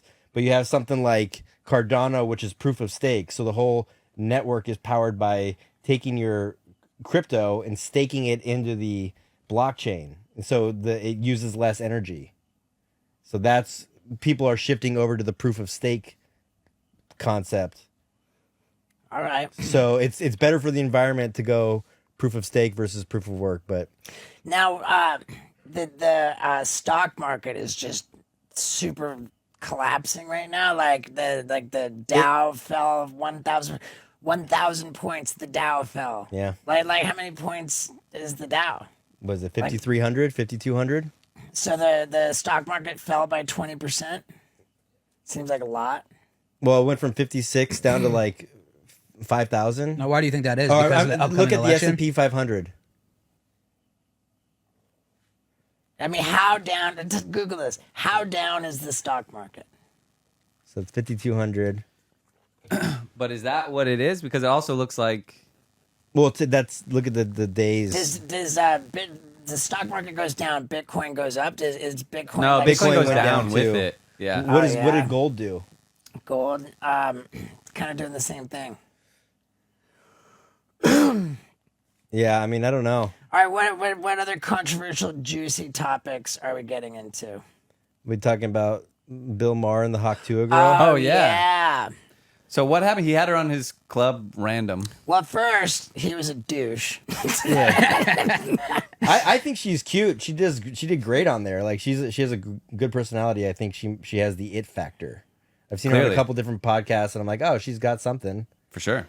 Okay, so the thing about Bill Maher, and whatever, he's 68 years old. The Hawk Tuah girl is 21. He's sitting there like smoking weed and getting drunk and telling her like he wants her to start a sex podcast on his network. And I didn't watch even 1 second of it. I just saw like the feedback about it, just that it's like super creepy and like, you know, she was just uncomfortable. Like Said she that seemed uncomfortable, or I just she saw said clips she of was? it. I just saw the clips where she was like, how do you pronounce all? I mean, it's pretty rad that she's like. I mean, I'm rooting for her to she'll do be every well. bit as big as Bad Baby. I mean, Oh, can you for sure. imagine Bad Baby, the Catch Me Outside girl from Dr. Phil, just showed that she made $57 million on OnlyFans alone. Like she shared like a screenshot of her OnlyFans account, and there was $57 million in revenue Damn. from her OnlyFans. And OnlyFans turned around and verified that those numbers are accurate. Unreal. In the one lifetime of her- month. No, not of 1 month. Yeah, There's that's no- April 2021, 18 million. 18 million. But that's the lifetime of her on OnlyFans. She made 57 million, not just off 1 month. So what is she doing on OnlyFans? Is she like I boning mean, yeah, she dudes? Or turned she just 18 3 years ago. Yeah, what does she do on her OnlyFans? Vinny, you've seen it. Have you ever seen it? No, Vinny? I haven't. I mean, But from what I've heard, she doesn't even get naked. really? Yeah.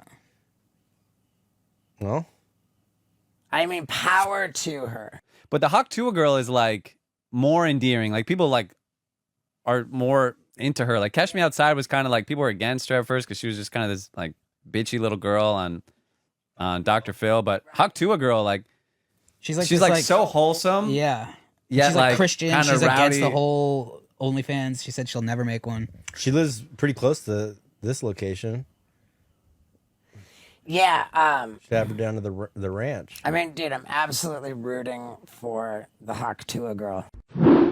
How can you not root for the Hawk Tuah girl? I mean, come on. And speaking of Hawk Tuah, my lady really loves it when I show her my tongue and it is the color blue because I have just chewed up a Blue Chew tablet, which of course has the same active ingredients as both Viagra and Cialis, except it's chewable, delicious, and only costs a fraction of the price. So within a half an hour of me chewing up my Blue Chew tablets, oh, it is Hawk Tuah time with my lady. And I have never disappointed her. Oh man, we have a wonderful time. And if you're wondering if it's a lot of fun to try a Blue Chew tablet, I can assure you that for me, it's a ton of fun every single time. And if you want to try it, you could get an entire month's supply of Blue Chew tablets absolutely for free. All you pay is $5 for shipping. So there's nothing to lose here. You go to bluechew.com, use the promo code STEVO, take a couple moments to sort out your prescription with the medical provider at bluechew.com. So you've got your prescription in no time and 1 entire month's supply of Blue Chew tablets is on its way to you completely for free. All you pay is $5 for shipping. So one more time to get this deal, you go to bluechew.com and use the promo code STEVO. You're going to have an absolute blast. I believe that to be true. Now, let's get back to it. My favorite was Tony Hawk, like, had a trick, like a legitimately badass trick that he invented. And he was like, oh, man, he posted the trick. He said, I came up with this trick a while back. I didn't give it a name, but now, like, here it is, and I'm naming it the Hawkatua. Wow. What does he, like, spit on the board or something? No. Spits on the board while he spins the wheels? I forget what it was. It was some kind of like a body varial blunt, it's really a rad trick. Did you see that trick of that skater that did like a rail slide on the half pipe before he went down? He was just on their Hawk and And Anthony Anderson. He's absolutely incrable. Andy Anderson. Look at that line that he did. Andy Anderson. Andy Anderson. Did you see them talking about it? Or you saw the clip of what the tricks he was doing on his half pipe? No, I never saw it. Like what he did on Tony's half pipe doing the rail slide on the bar on the deck at the top is like nothing compared. That's like the least of like what's rad about his new video part. Crazy wisdom, like, dude, he did the Nodus fire hydrant spin with his board upside down. Yeah, like a dark slide. Dude. Like, what is skateboarding gonna even look like in 30 years? Because what people and what kids are doing is insane now. Well, think of it this way: like here, the Olympics is going on, and like every Olympic sport, for the most part, I think I can say this confidently, like battling for millimeters, like, inches, like setting a new record in swimming. It's like you just did that by like a millisecond. Like every on the diving, the Olympic diving platforms, they're not coming out with new dives. They're doing the same dives for every sport has just straight plateaued, Except for, didn't what's her name? Simone. Okay, So they gymnastics. Gymnastics. She did the created first tricks ever. where they named them after her. I believe you're probably right. I think gymnastics. Yeah, I'm not going to say this is across the board, but for the most part. But skateboarding, on the other hand, for the most part, they're doing the same tricks. They're not introducing new stuff, and their times are not getting dramatically better. But skateboarding, wow. Yeah, and they're just getting younger and younger too. It's insane. Dude, I wanted to make a main channel video just talking about the world records in skateboarding that are being set by children under the age of 10. Was it not a 9-year-old child who did not only a 900 but 3 900s back to back? And 10? Like a 10 years old? 9 years old. 9 years old did 3 back-to-back 900s on a vert ramp, and each and every one of them was absolutely cleaner and more solid than Okay, can you say that he has an advantage because he's 9? Or come on, dude. Can you say his body can spin better because he's 9? I don't know. Dude, you can defy the laws of physics. How clean those 900s are. I would think being small is an advantage to this. Obviously. And then he does a kickflip McTwist. Yeah, he's 46 pounds. Dude, dude, get out of here. Okay, so what other world records are we have the fastest marriage in the world. We can cut that out. I just wanted to segue into that because I know you're nervous. You're bouncing your foot and you're getting ready to talk about it. You're swallowing hard. All right, anybody who wants to know how they can maybe Fuck get Vinny. close to Vinny. Yeah. Like they can't do it. Like they can't do it very soon. No. They gotta wait until you're Until it's divorced. official. Yeah. So what? But if they wanted to start like planting the seeds and getting to know you a little bit better. Grooming you. Yeah. I mean, And it's important to Vinny. We talked about this a little bit before we started recording. Vinny, it's important to him that he says, I want to be a good person. I don't want to bum anybody out. And I said, well, We'll just state the facts. we'll state the facts. There's nothing wrong with stating the facts. And there's no pressure on you to discuss your marriage falling apart. yeah. But it would seem that your marriage fell apart. Yeah. Really quick. And I've been so fucked up these last, 2 months now? How long has it been? When did we get back from tour? A month and a half ago? Yeah. I mean, yeah, I like Lux told me that she just called you to check on you, Yeah. and that you like bared your soul to her, and like you guys were like crying on the phone, Yeah. like and I thought, wow, my girl's such a wonderful good Yeah, person. I really appreciated that. And Because and the reason why I appreciated that so much is because like talking to you guys sometimes it doesn't talking to another female was and the advice and shit that she told me was a lot different, but kind of the same stuff that you guys would say. It's a softer tone. Yes. yeah, Yes. and Guys are harsh. For sure. Yeah, I mean, like, look, you're very black and white. You're very black and white. You're very black and white. So, and maybe I'm just like fishing for the shit that I want to hear. But when I talked to Lux, it made me feel a little better. I mean, I told you some stuff that you definitely didn't want to hear. For sure. Yeah, when it was still so new. Like Yeah. it was, 3 days after it Do happened? you want to talk about how it happened? I want to say that when Lux told me that she reached out to you, I thought it was so wonderful, and I was like, oh, I should do that too, and like that's just not my strong suit, like I've called you up when I'm like feel strongly that I want to like tell you, hey, dude, like it's important to, but as far as just checking in, like that's not my strong suit, For sure. like and I wanted to do that. And I didn't. Yeah. I'm just like, what do you want? I'm dumb. Yeah. I mean, I wasn't expecting that.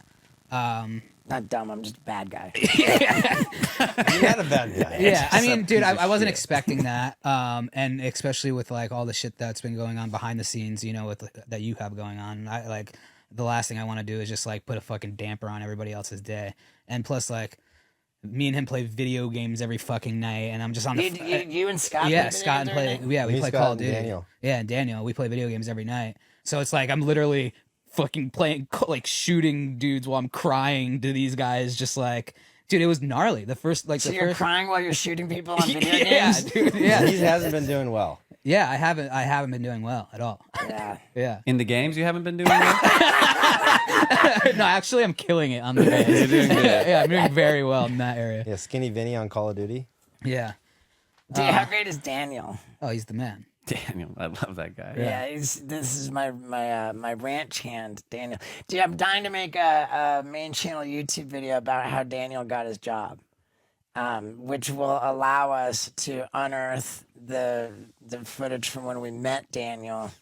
Back In in El Paso. 2014, I think it was 2015, 15. but yeah, like 10 years ago. I mean, I know it was 2015, and it was in El Paso, and we never did anything with that footage. The hot sauce slip and slide. But back to your divorce. I mean, is there anything you want to talk about, or you want to just let sleeping dogs lie? I don't want to get into crazy details, and like a part of me, one of the reasons why I didn't want to talk about it was like, and I told Steve earlier today, I was like, dude, the comments are gonna be so gnarly because when we had her on, the comments were gnarly, and the last thing I want to do right now is just read fucked up comments. So that was one reason why I didn't want to talk about it. And like Steve said, it's like super important to me to like just be a good dude and like be the best version of myself, and I don't want to bum other people out. And like to put it in a public level, like, look, I'm a very open person. I'll talk about anything.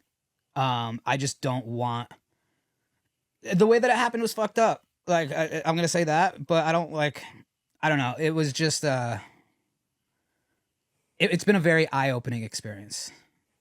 I have a lot of work to do on myself, and that's really all that I care about right now. Are you seeing a therapist? Yeah. Has it been helping?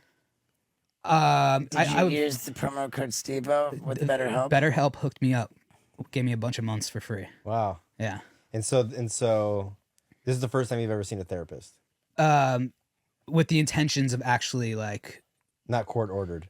no, I've like I've manipulated therapists back in the day just to get Klonopin and shit. But like this time, yeah, this is like the intentions are like to actually utilize it. And what are they getting? Have they gotten to like some of the core issues that you have? You don't like being alone.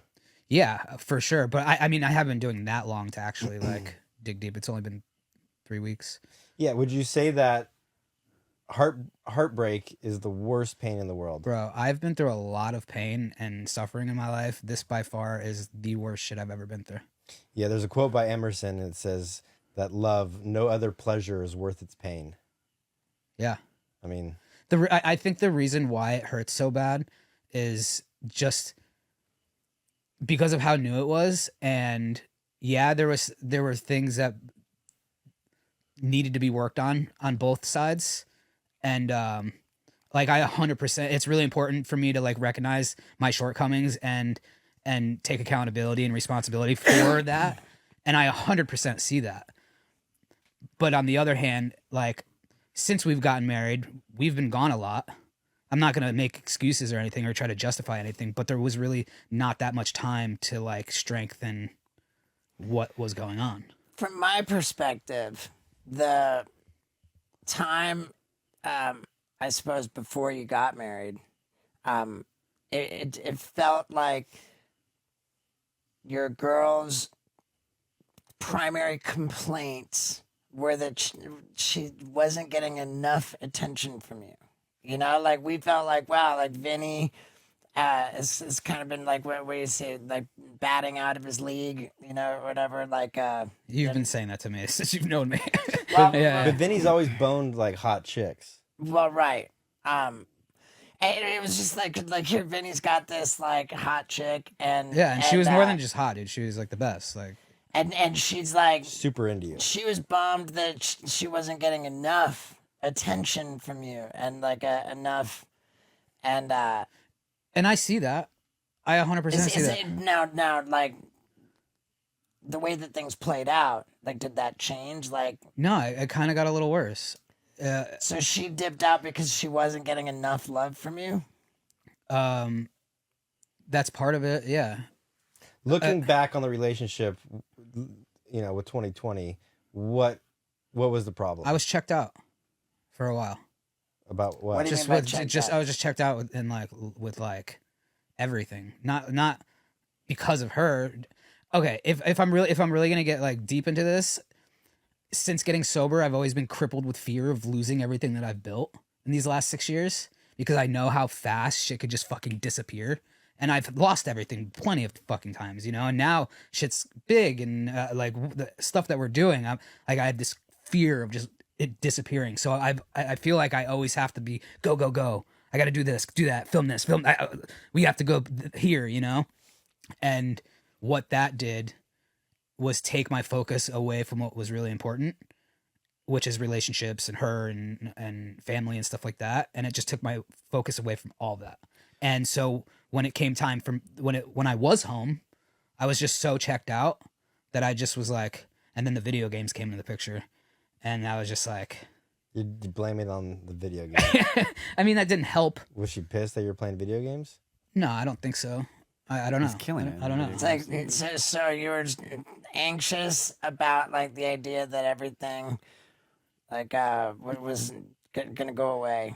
But was Yeah. getting married also part of that? Like you're trying to like lock this down, like hold on to this thing tighter, you Maybe. know? Like Yeah, let's maybe. get married, then like we're more solid, like then this won't go away. Yeah, maybe. And then I also what I also realized is that I was fading away from like the basics of what I know. Like I was fading away from meetings, and I was fading away from like being of service and stuff like that. And it's looking at it now.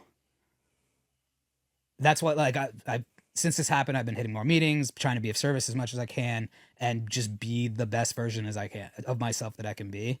And that's been the only thing that's like helping me get out of this fog right now, has been the meetings and being of service. But it's been just it's been hell, dude. Are you getting any better? Um, Same. But maybe the You're same. losing weight. You look better. Yeah, you're losing a Yeah, I bunch mean, of weight. 35 pounds down, dude. If you want to lose weight, Ozempic and depression. Yeah. Yeah. It's Yeah. crazy. Ozempic. Yeah. Have you said on the podcast that you're on Ozempic? When we had Dr. Drew on. Right. Okay. Yeah. What was Dr. Drew's take on Ozempic? He said that because I'm pre-diabetic, I've been pre-diabetic since I was young, that it's not horrible for me. Because the medication is meant for people with diabetes. But Oh, if wow. you weren't pre-diabetic, you shouldn't take it. Yeah, he's like, people haven't been doing it long enough to get to see what the actual side effects are. Do you have Ozempic chin? Not yet. What's Ozempic chin? Google some Ozempic chin images. What's pre-diabetic? Is that a doctor just being like, this kid's gonna have diabetes it's for somebody sure? who their diabetes runs in their family. Oh, I know something that I want to know.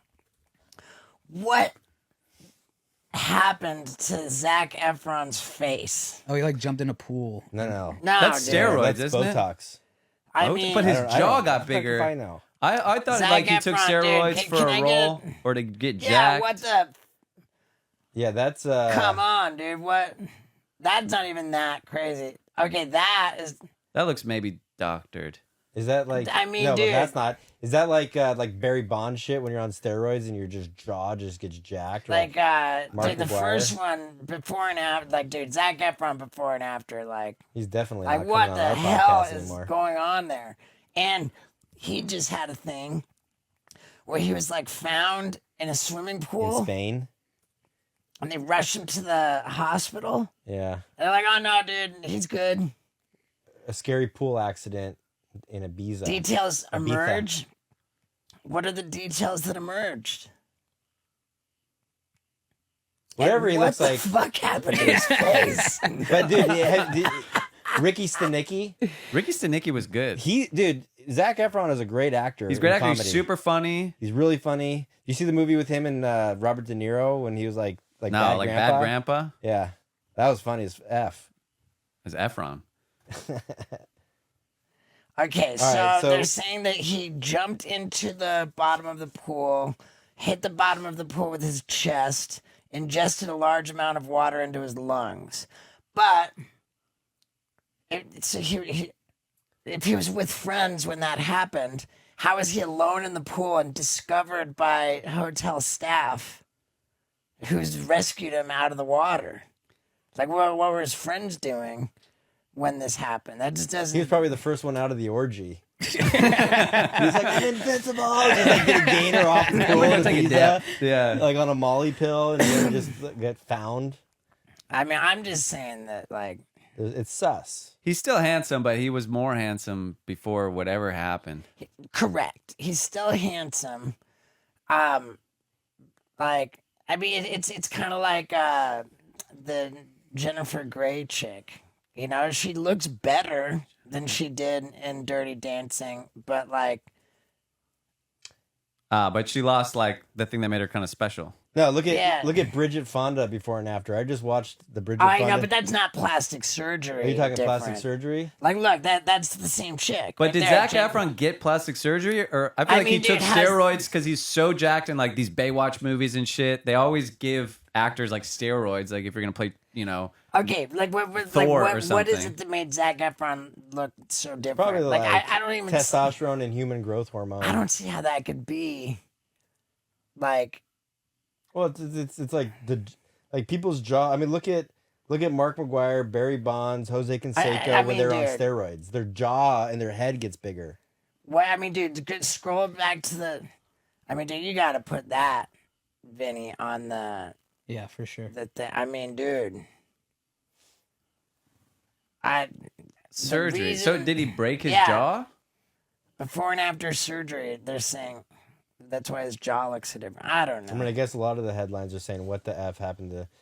Yeah. Well, speaking of plastic surgery, where are you at now? There you go. Very good. Man, I thought that this was going to be like a primary thing that we talk about.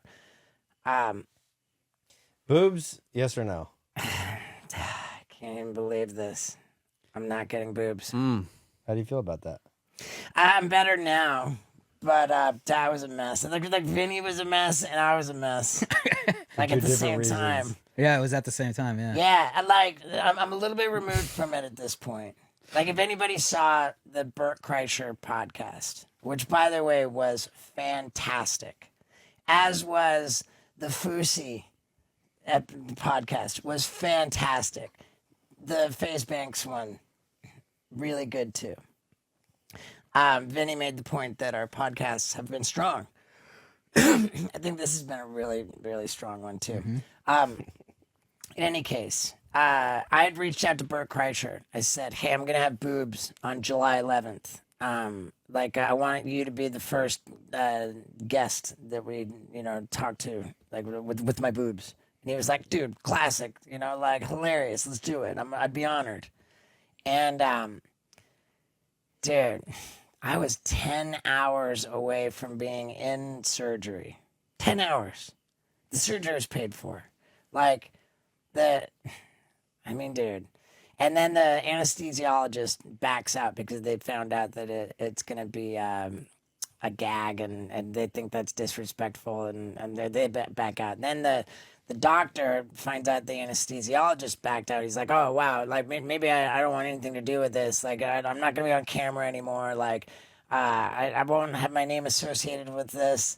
Like we really want you guys to say that you went and got this done in Mexico."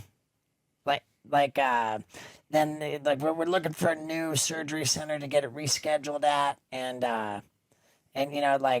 we just can't really get one in Los Angeles County. We're looking in like Orange County. Like we think we could sneak you in at like 6 a.m, but we're just not going to tell anybody. Which is all like, frankly, not even that weird compared to like some of the stuff that we've done for stunts in the past. But what affected me a lot more was that on the day I was supposed to have the surgery, I was, screw it. I was shopping in the grocery store. The person who rang me up at the grocery store was evidently a transgender person. Like that's what it seemed to me. And this person said to me, "I really respect and admire your recovery, your sobriety." And I was like, "Oh, thank you." And it was like, I knew that I wasn't I obviously wasn't. Oh, and let me tell you what's going on, and it's at the forefront of my mind. I'm thinking, man, I'm unwilling to vocalize. Like you're ashamed of it a little bit. What's going on? What's stopping me from saying anything to this person? And what's up with that? And how does this even really jive with my recovery? And this happened on the day that I was supposed to have already had the boobs. This was on the day of the surgery, and then the next day it was just kind of like eating at me, and we're gonna go do this Burt Kreischer podcast, and before we go to Burt Kreischer, I tell Isaac, like, "Hey man, I got to go back to the grocery store, see if that person's there." And we went back to the grocery store. They were there. I said, "Hey, can I talk to you for a bit?" And we had like a 15-minute conversation in the store. I didn't know one way or another what I was going to do. And we go and meet up with Bert, and we talked about the whole situation. Bert said something that really, really put it in a whole other realm of perspective, how bent out of shape people get about blackface. And it's this idea of getting boobs, literally the exact equivalent. Let me dress up like. But can't dudes you could just be like, "I love titties so much I want my own." It has nothing to do with trans or not. I mean, I guess I don't know, but like. After the Burt Kreischer podcast, then like Isaac and I went and met up with that person from the grocery store. Like we went out and I was dying to get food and we went and talked at a Mexican restaurant for like a good 3 hours. It was at least an hour, maybe 2. And by the end of that conversation, I was just like, yo. I hate to admit this because I'd been so vocal about it. Like, I'm just such a dumbass for like announcing everything. Like, but I was like, dude, I really think that the universe just straight up intervened to prevent this from happening. They call it God doing for me what I cannot do for myself. Like the universe stepped in to save me from myself. And I was like, okay, I'm not doing it. I called it off. And then like 3 days later, I'm like, okay, but what if we get it back on? That's what I did, Yeah, you're like, what if I do it for a second? And then like, and then I was like, what if we do the surgery, but they just pump it all up and then just pump it all out? So I technically did it, but I didn't. Yeah, you told me that, and I was like, what? You were like, that's not it. That's not it. I mean, dude, I just went back and forth about it, and I was like, for the people who I've told that I backed out of it, and that's the hardest part for me is that I've never been the guy to say I'm going to do something and then not do it. Yeah, but so then, it's been a couple weeks since that whole thing went down, and like you've been at the ranch kind of just like with your thoughts, like when was the realization that you were okay with not doing it? Because you're not, it's not as like catastrophic now. I've been a mess about it.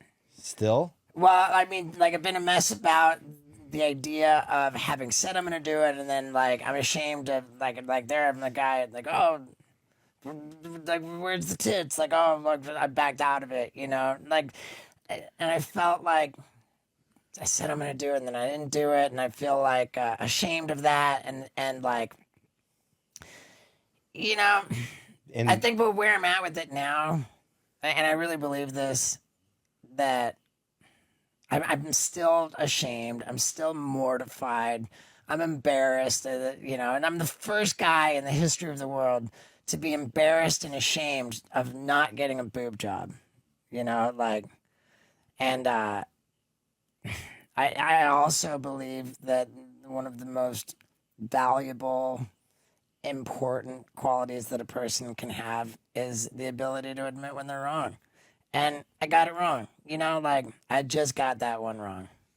I did. You reserve the right to be wrong. Yeah, I got that one wrong. Like, I was like, dude, everyone, it's going to be a numbers game. Like, the whole world is going to know that I got tits. Sure, like, 90% of the world will think it's awful. But, like, there's just so many people are going to know, and it's going to, like, and it was just like, I had an answer for everything, too. I had an answer for everything. Like, oh, well, people say that this is, desperate and depraved. I'm like, okay, look.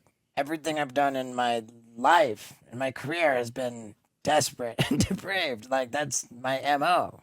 But you're not thinking about it every day when you wake up, like, it's not at the forefront.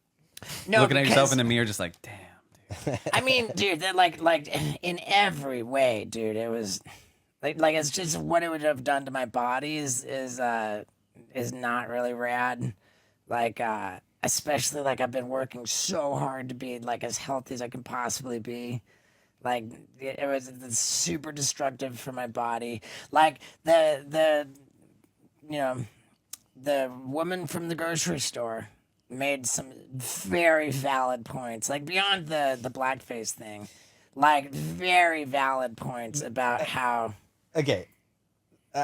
how problematic a lot of my plans with it were. I mean, they were funny, but they were like, when hearing it from her, like there were some problems with what I was trying to do. After the whole conversation, we were at, I was like, I was talking to Isaac, and I was like, I was like, what did this chick look like? He's like, I don't know. She wore a mask and gloves the whole time. And me and Vinny were like, she wore a mask and gloves the whole time at dinner, and you never even. saw her face, and my thing was like instantly right away was like, I don't give a fuck who you are. If you're still wearing a mask and gloves 7 years after the pandemic, I don't want to hear anything of what comes out of your mouth. That's what was my initial thought. Like, and I was like, dude, so you're just staring at her eyes the whole time, and I was like, she was hypnotizing you like Marilyn Manson on like her agenda. I was just like, you left out the most important part of the puzzle. That's not the most important. Like, there were a lot of valid when you points see made. somebody walking around the streets with mask and glove on now, you're like, who's this fucking guy? You know what I mean? I mean, you're not asking them for advice, but would you ask advice of somebody that is still no, that's what I'm driving saying. a I car wouldn't. with a mask? No. You know, you're like, this guy, the pandemic's been over for years. No, but I'm I think sure this person was a sounding board for Steve. Like, it was affecting Steve in, like, part of you didn't want to do it. Yeah, maybe and you didn't just- feel good about it, I think. I mean, I don't know, man. Yeah, maybe you knew. But, okay, hold on. Did you, before talking to this person, did you already have the decision made up that No. you were going to do it? 100% no. And dude, like, The lengths that we went through to get this had done. the anesthesiologist not backed out, like, I'd have tits this second. There was a hyperbaric chamber set up in the fucking living room of the rental house for me to heal twice as fast. Yeah. I was beyond committed. Like, there were 3 surgeries paid for. The one to get the boobs in, the one to get the boobs out, and then the one to, like, tighten up the skin after it was demolished from the whole procedure. Tighten like- up the skin. Wow. That was an extra 10 grand. And you Like, already paid these? Did you get, like, a gift card after? Dude, do we know what the refund was?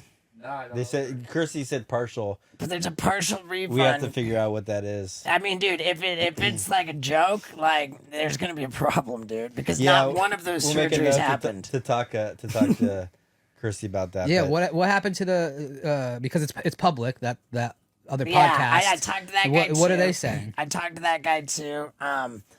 I told him, like, hey man, whatever it takes to make it right. Like, and the guy said, before he gets his money back, he would much prefer me to help promote their podcast. Yeah. I'm like, great. I'd never promote my own, but I will, like, absolutely promote yours.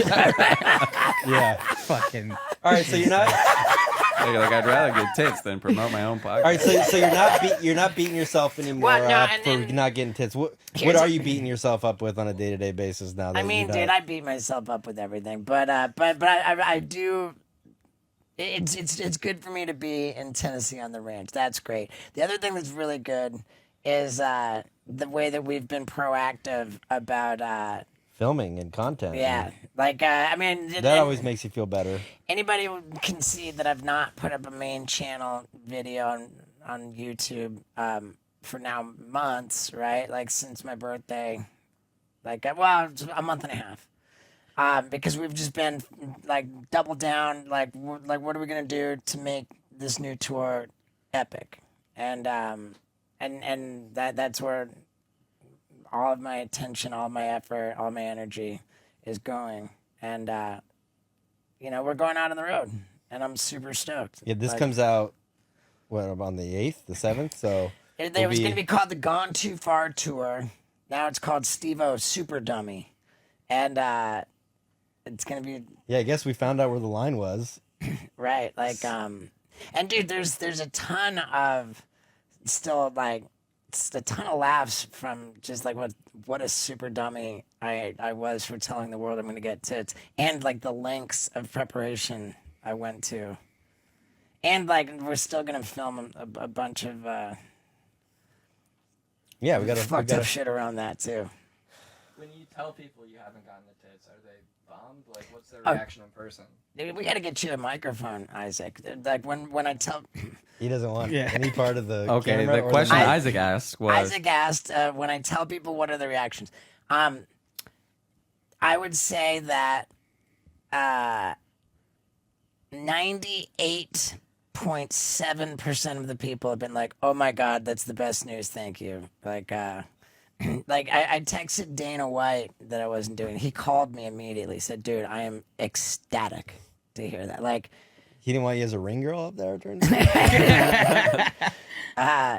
Like, I mean, everyone's like, "Oh, dude, like Sam Macaroni, dude, thank He was God." bummed.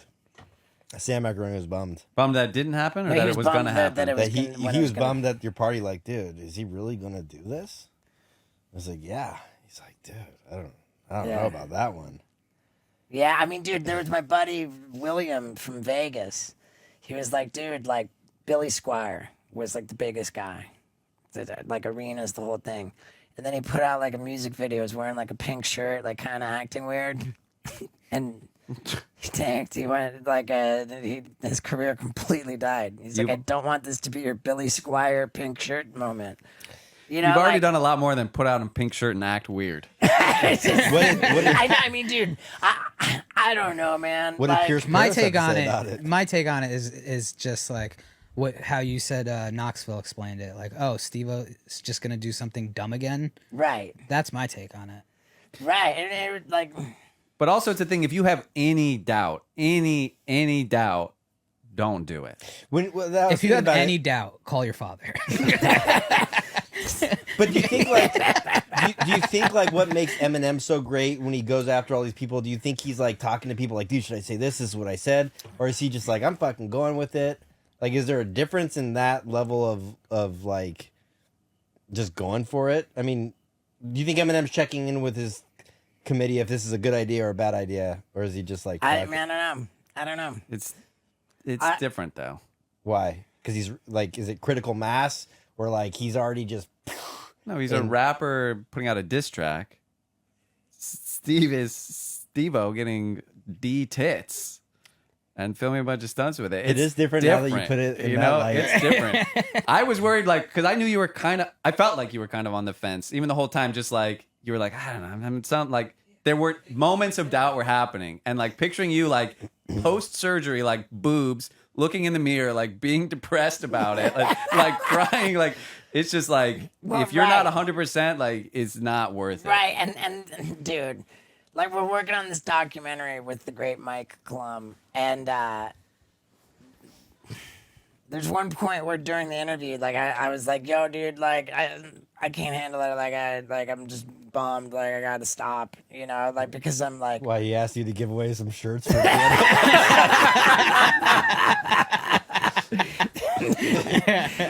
what promo did he ask you to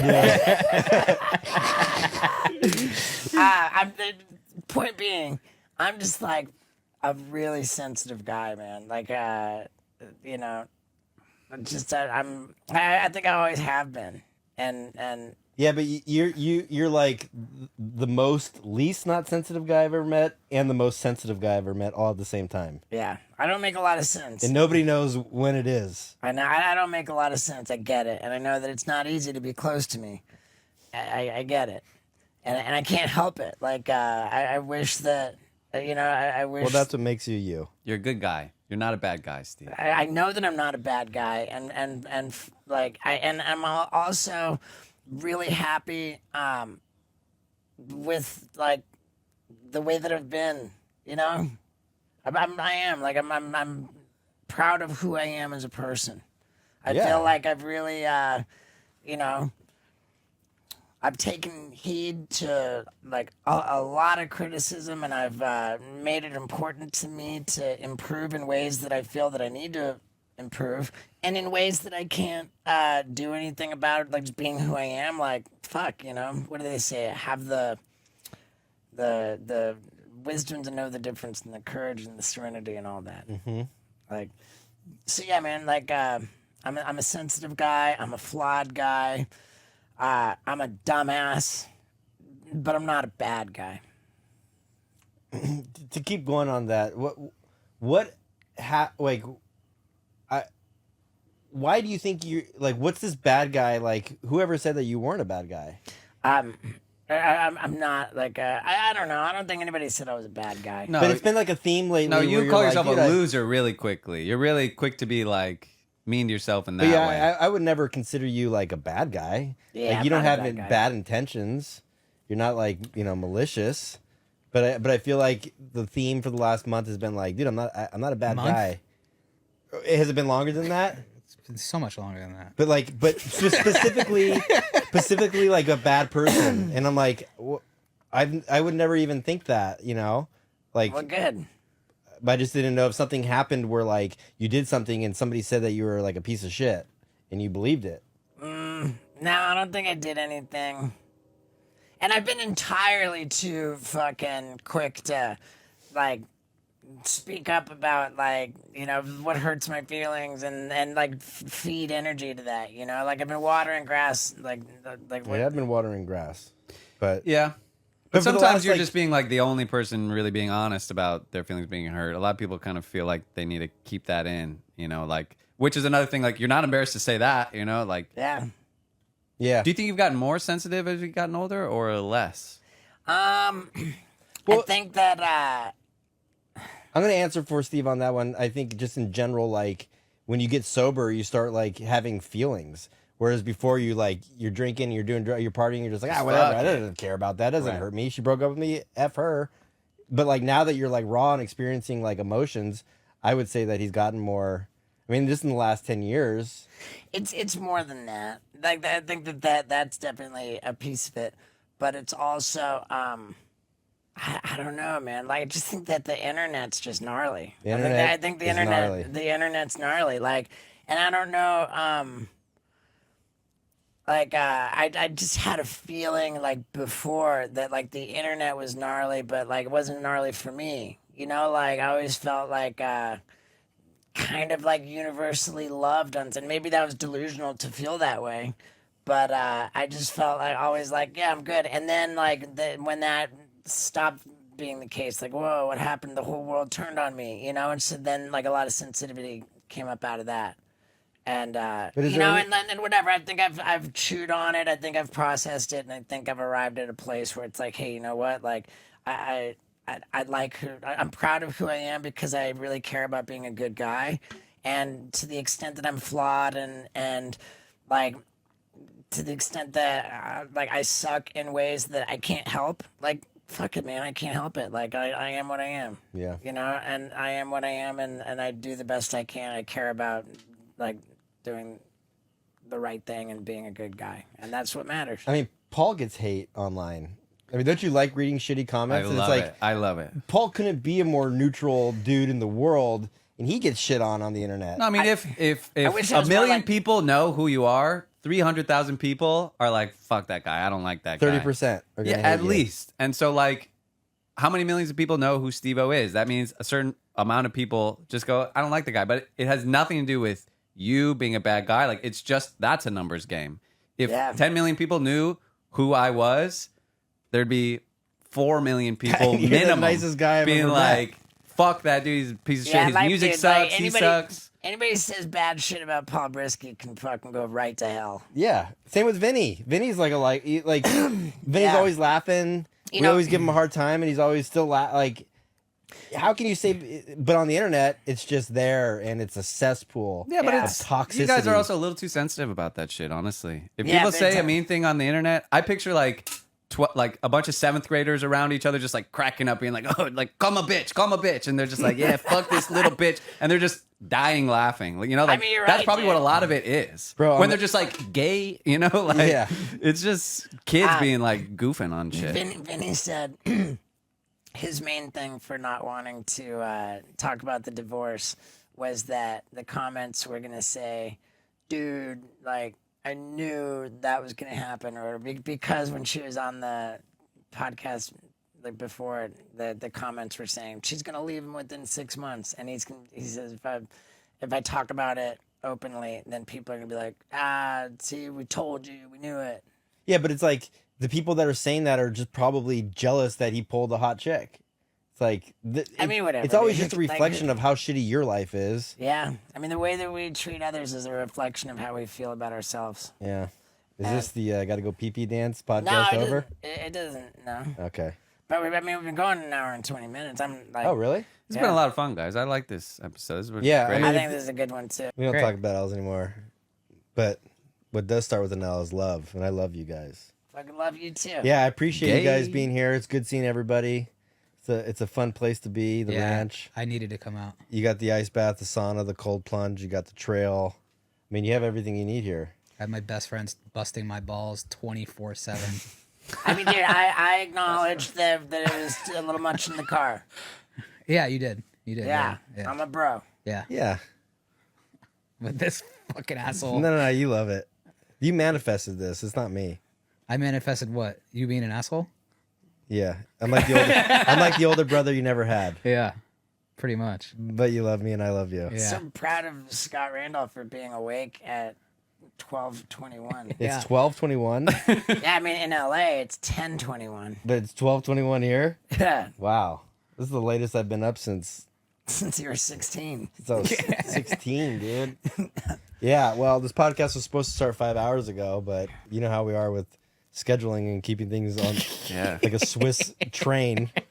We had to take a dip in Club Dread over there. Yeah. Oh my god, Club Dread. I love you guys too, man. All right, well, let's go to bed. All right, guys. Now let me tell you something about the Wild Ride podcast and all of us involved. First off, it's an absolute joy to have this guy over here, the gorgeous Paul Brisky. Yeah, dude. And we got Isaac. He never wants to be on camera, so stop what you're doing. Vinny, turn it on yourself. It's Vinny. And then there's the guy who likes to be butt fucked. I don't know where he is, but but goddamn, that was funny.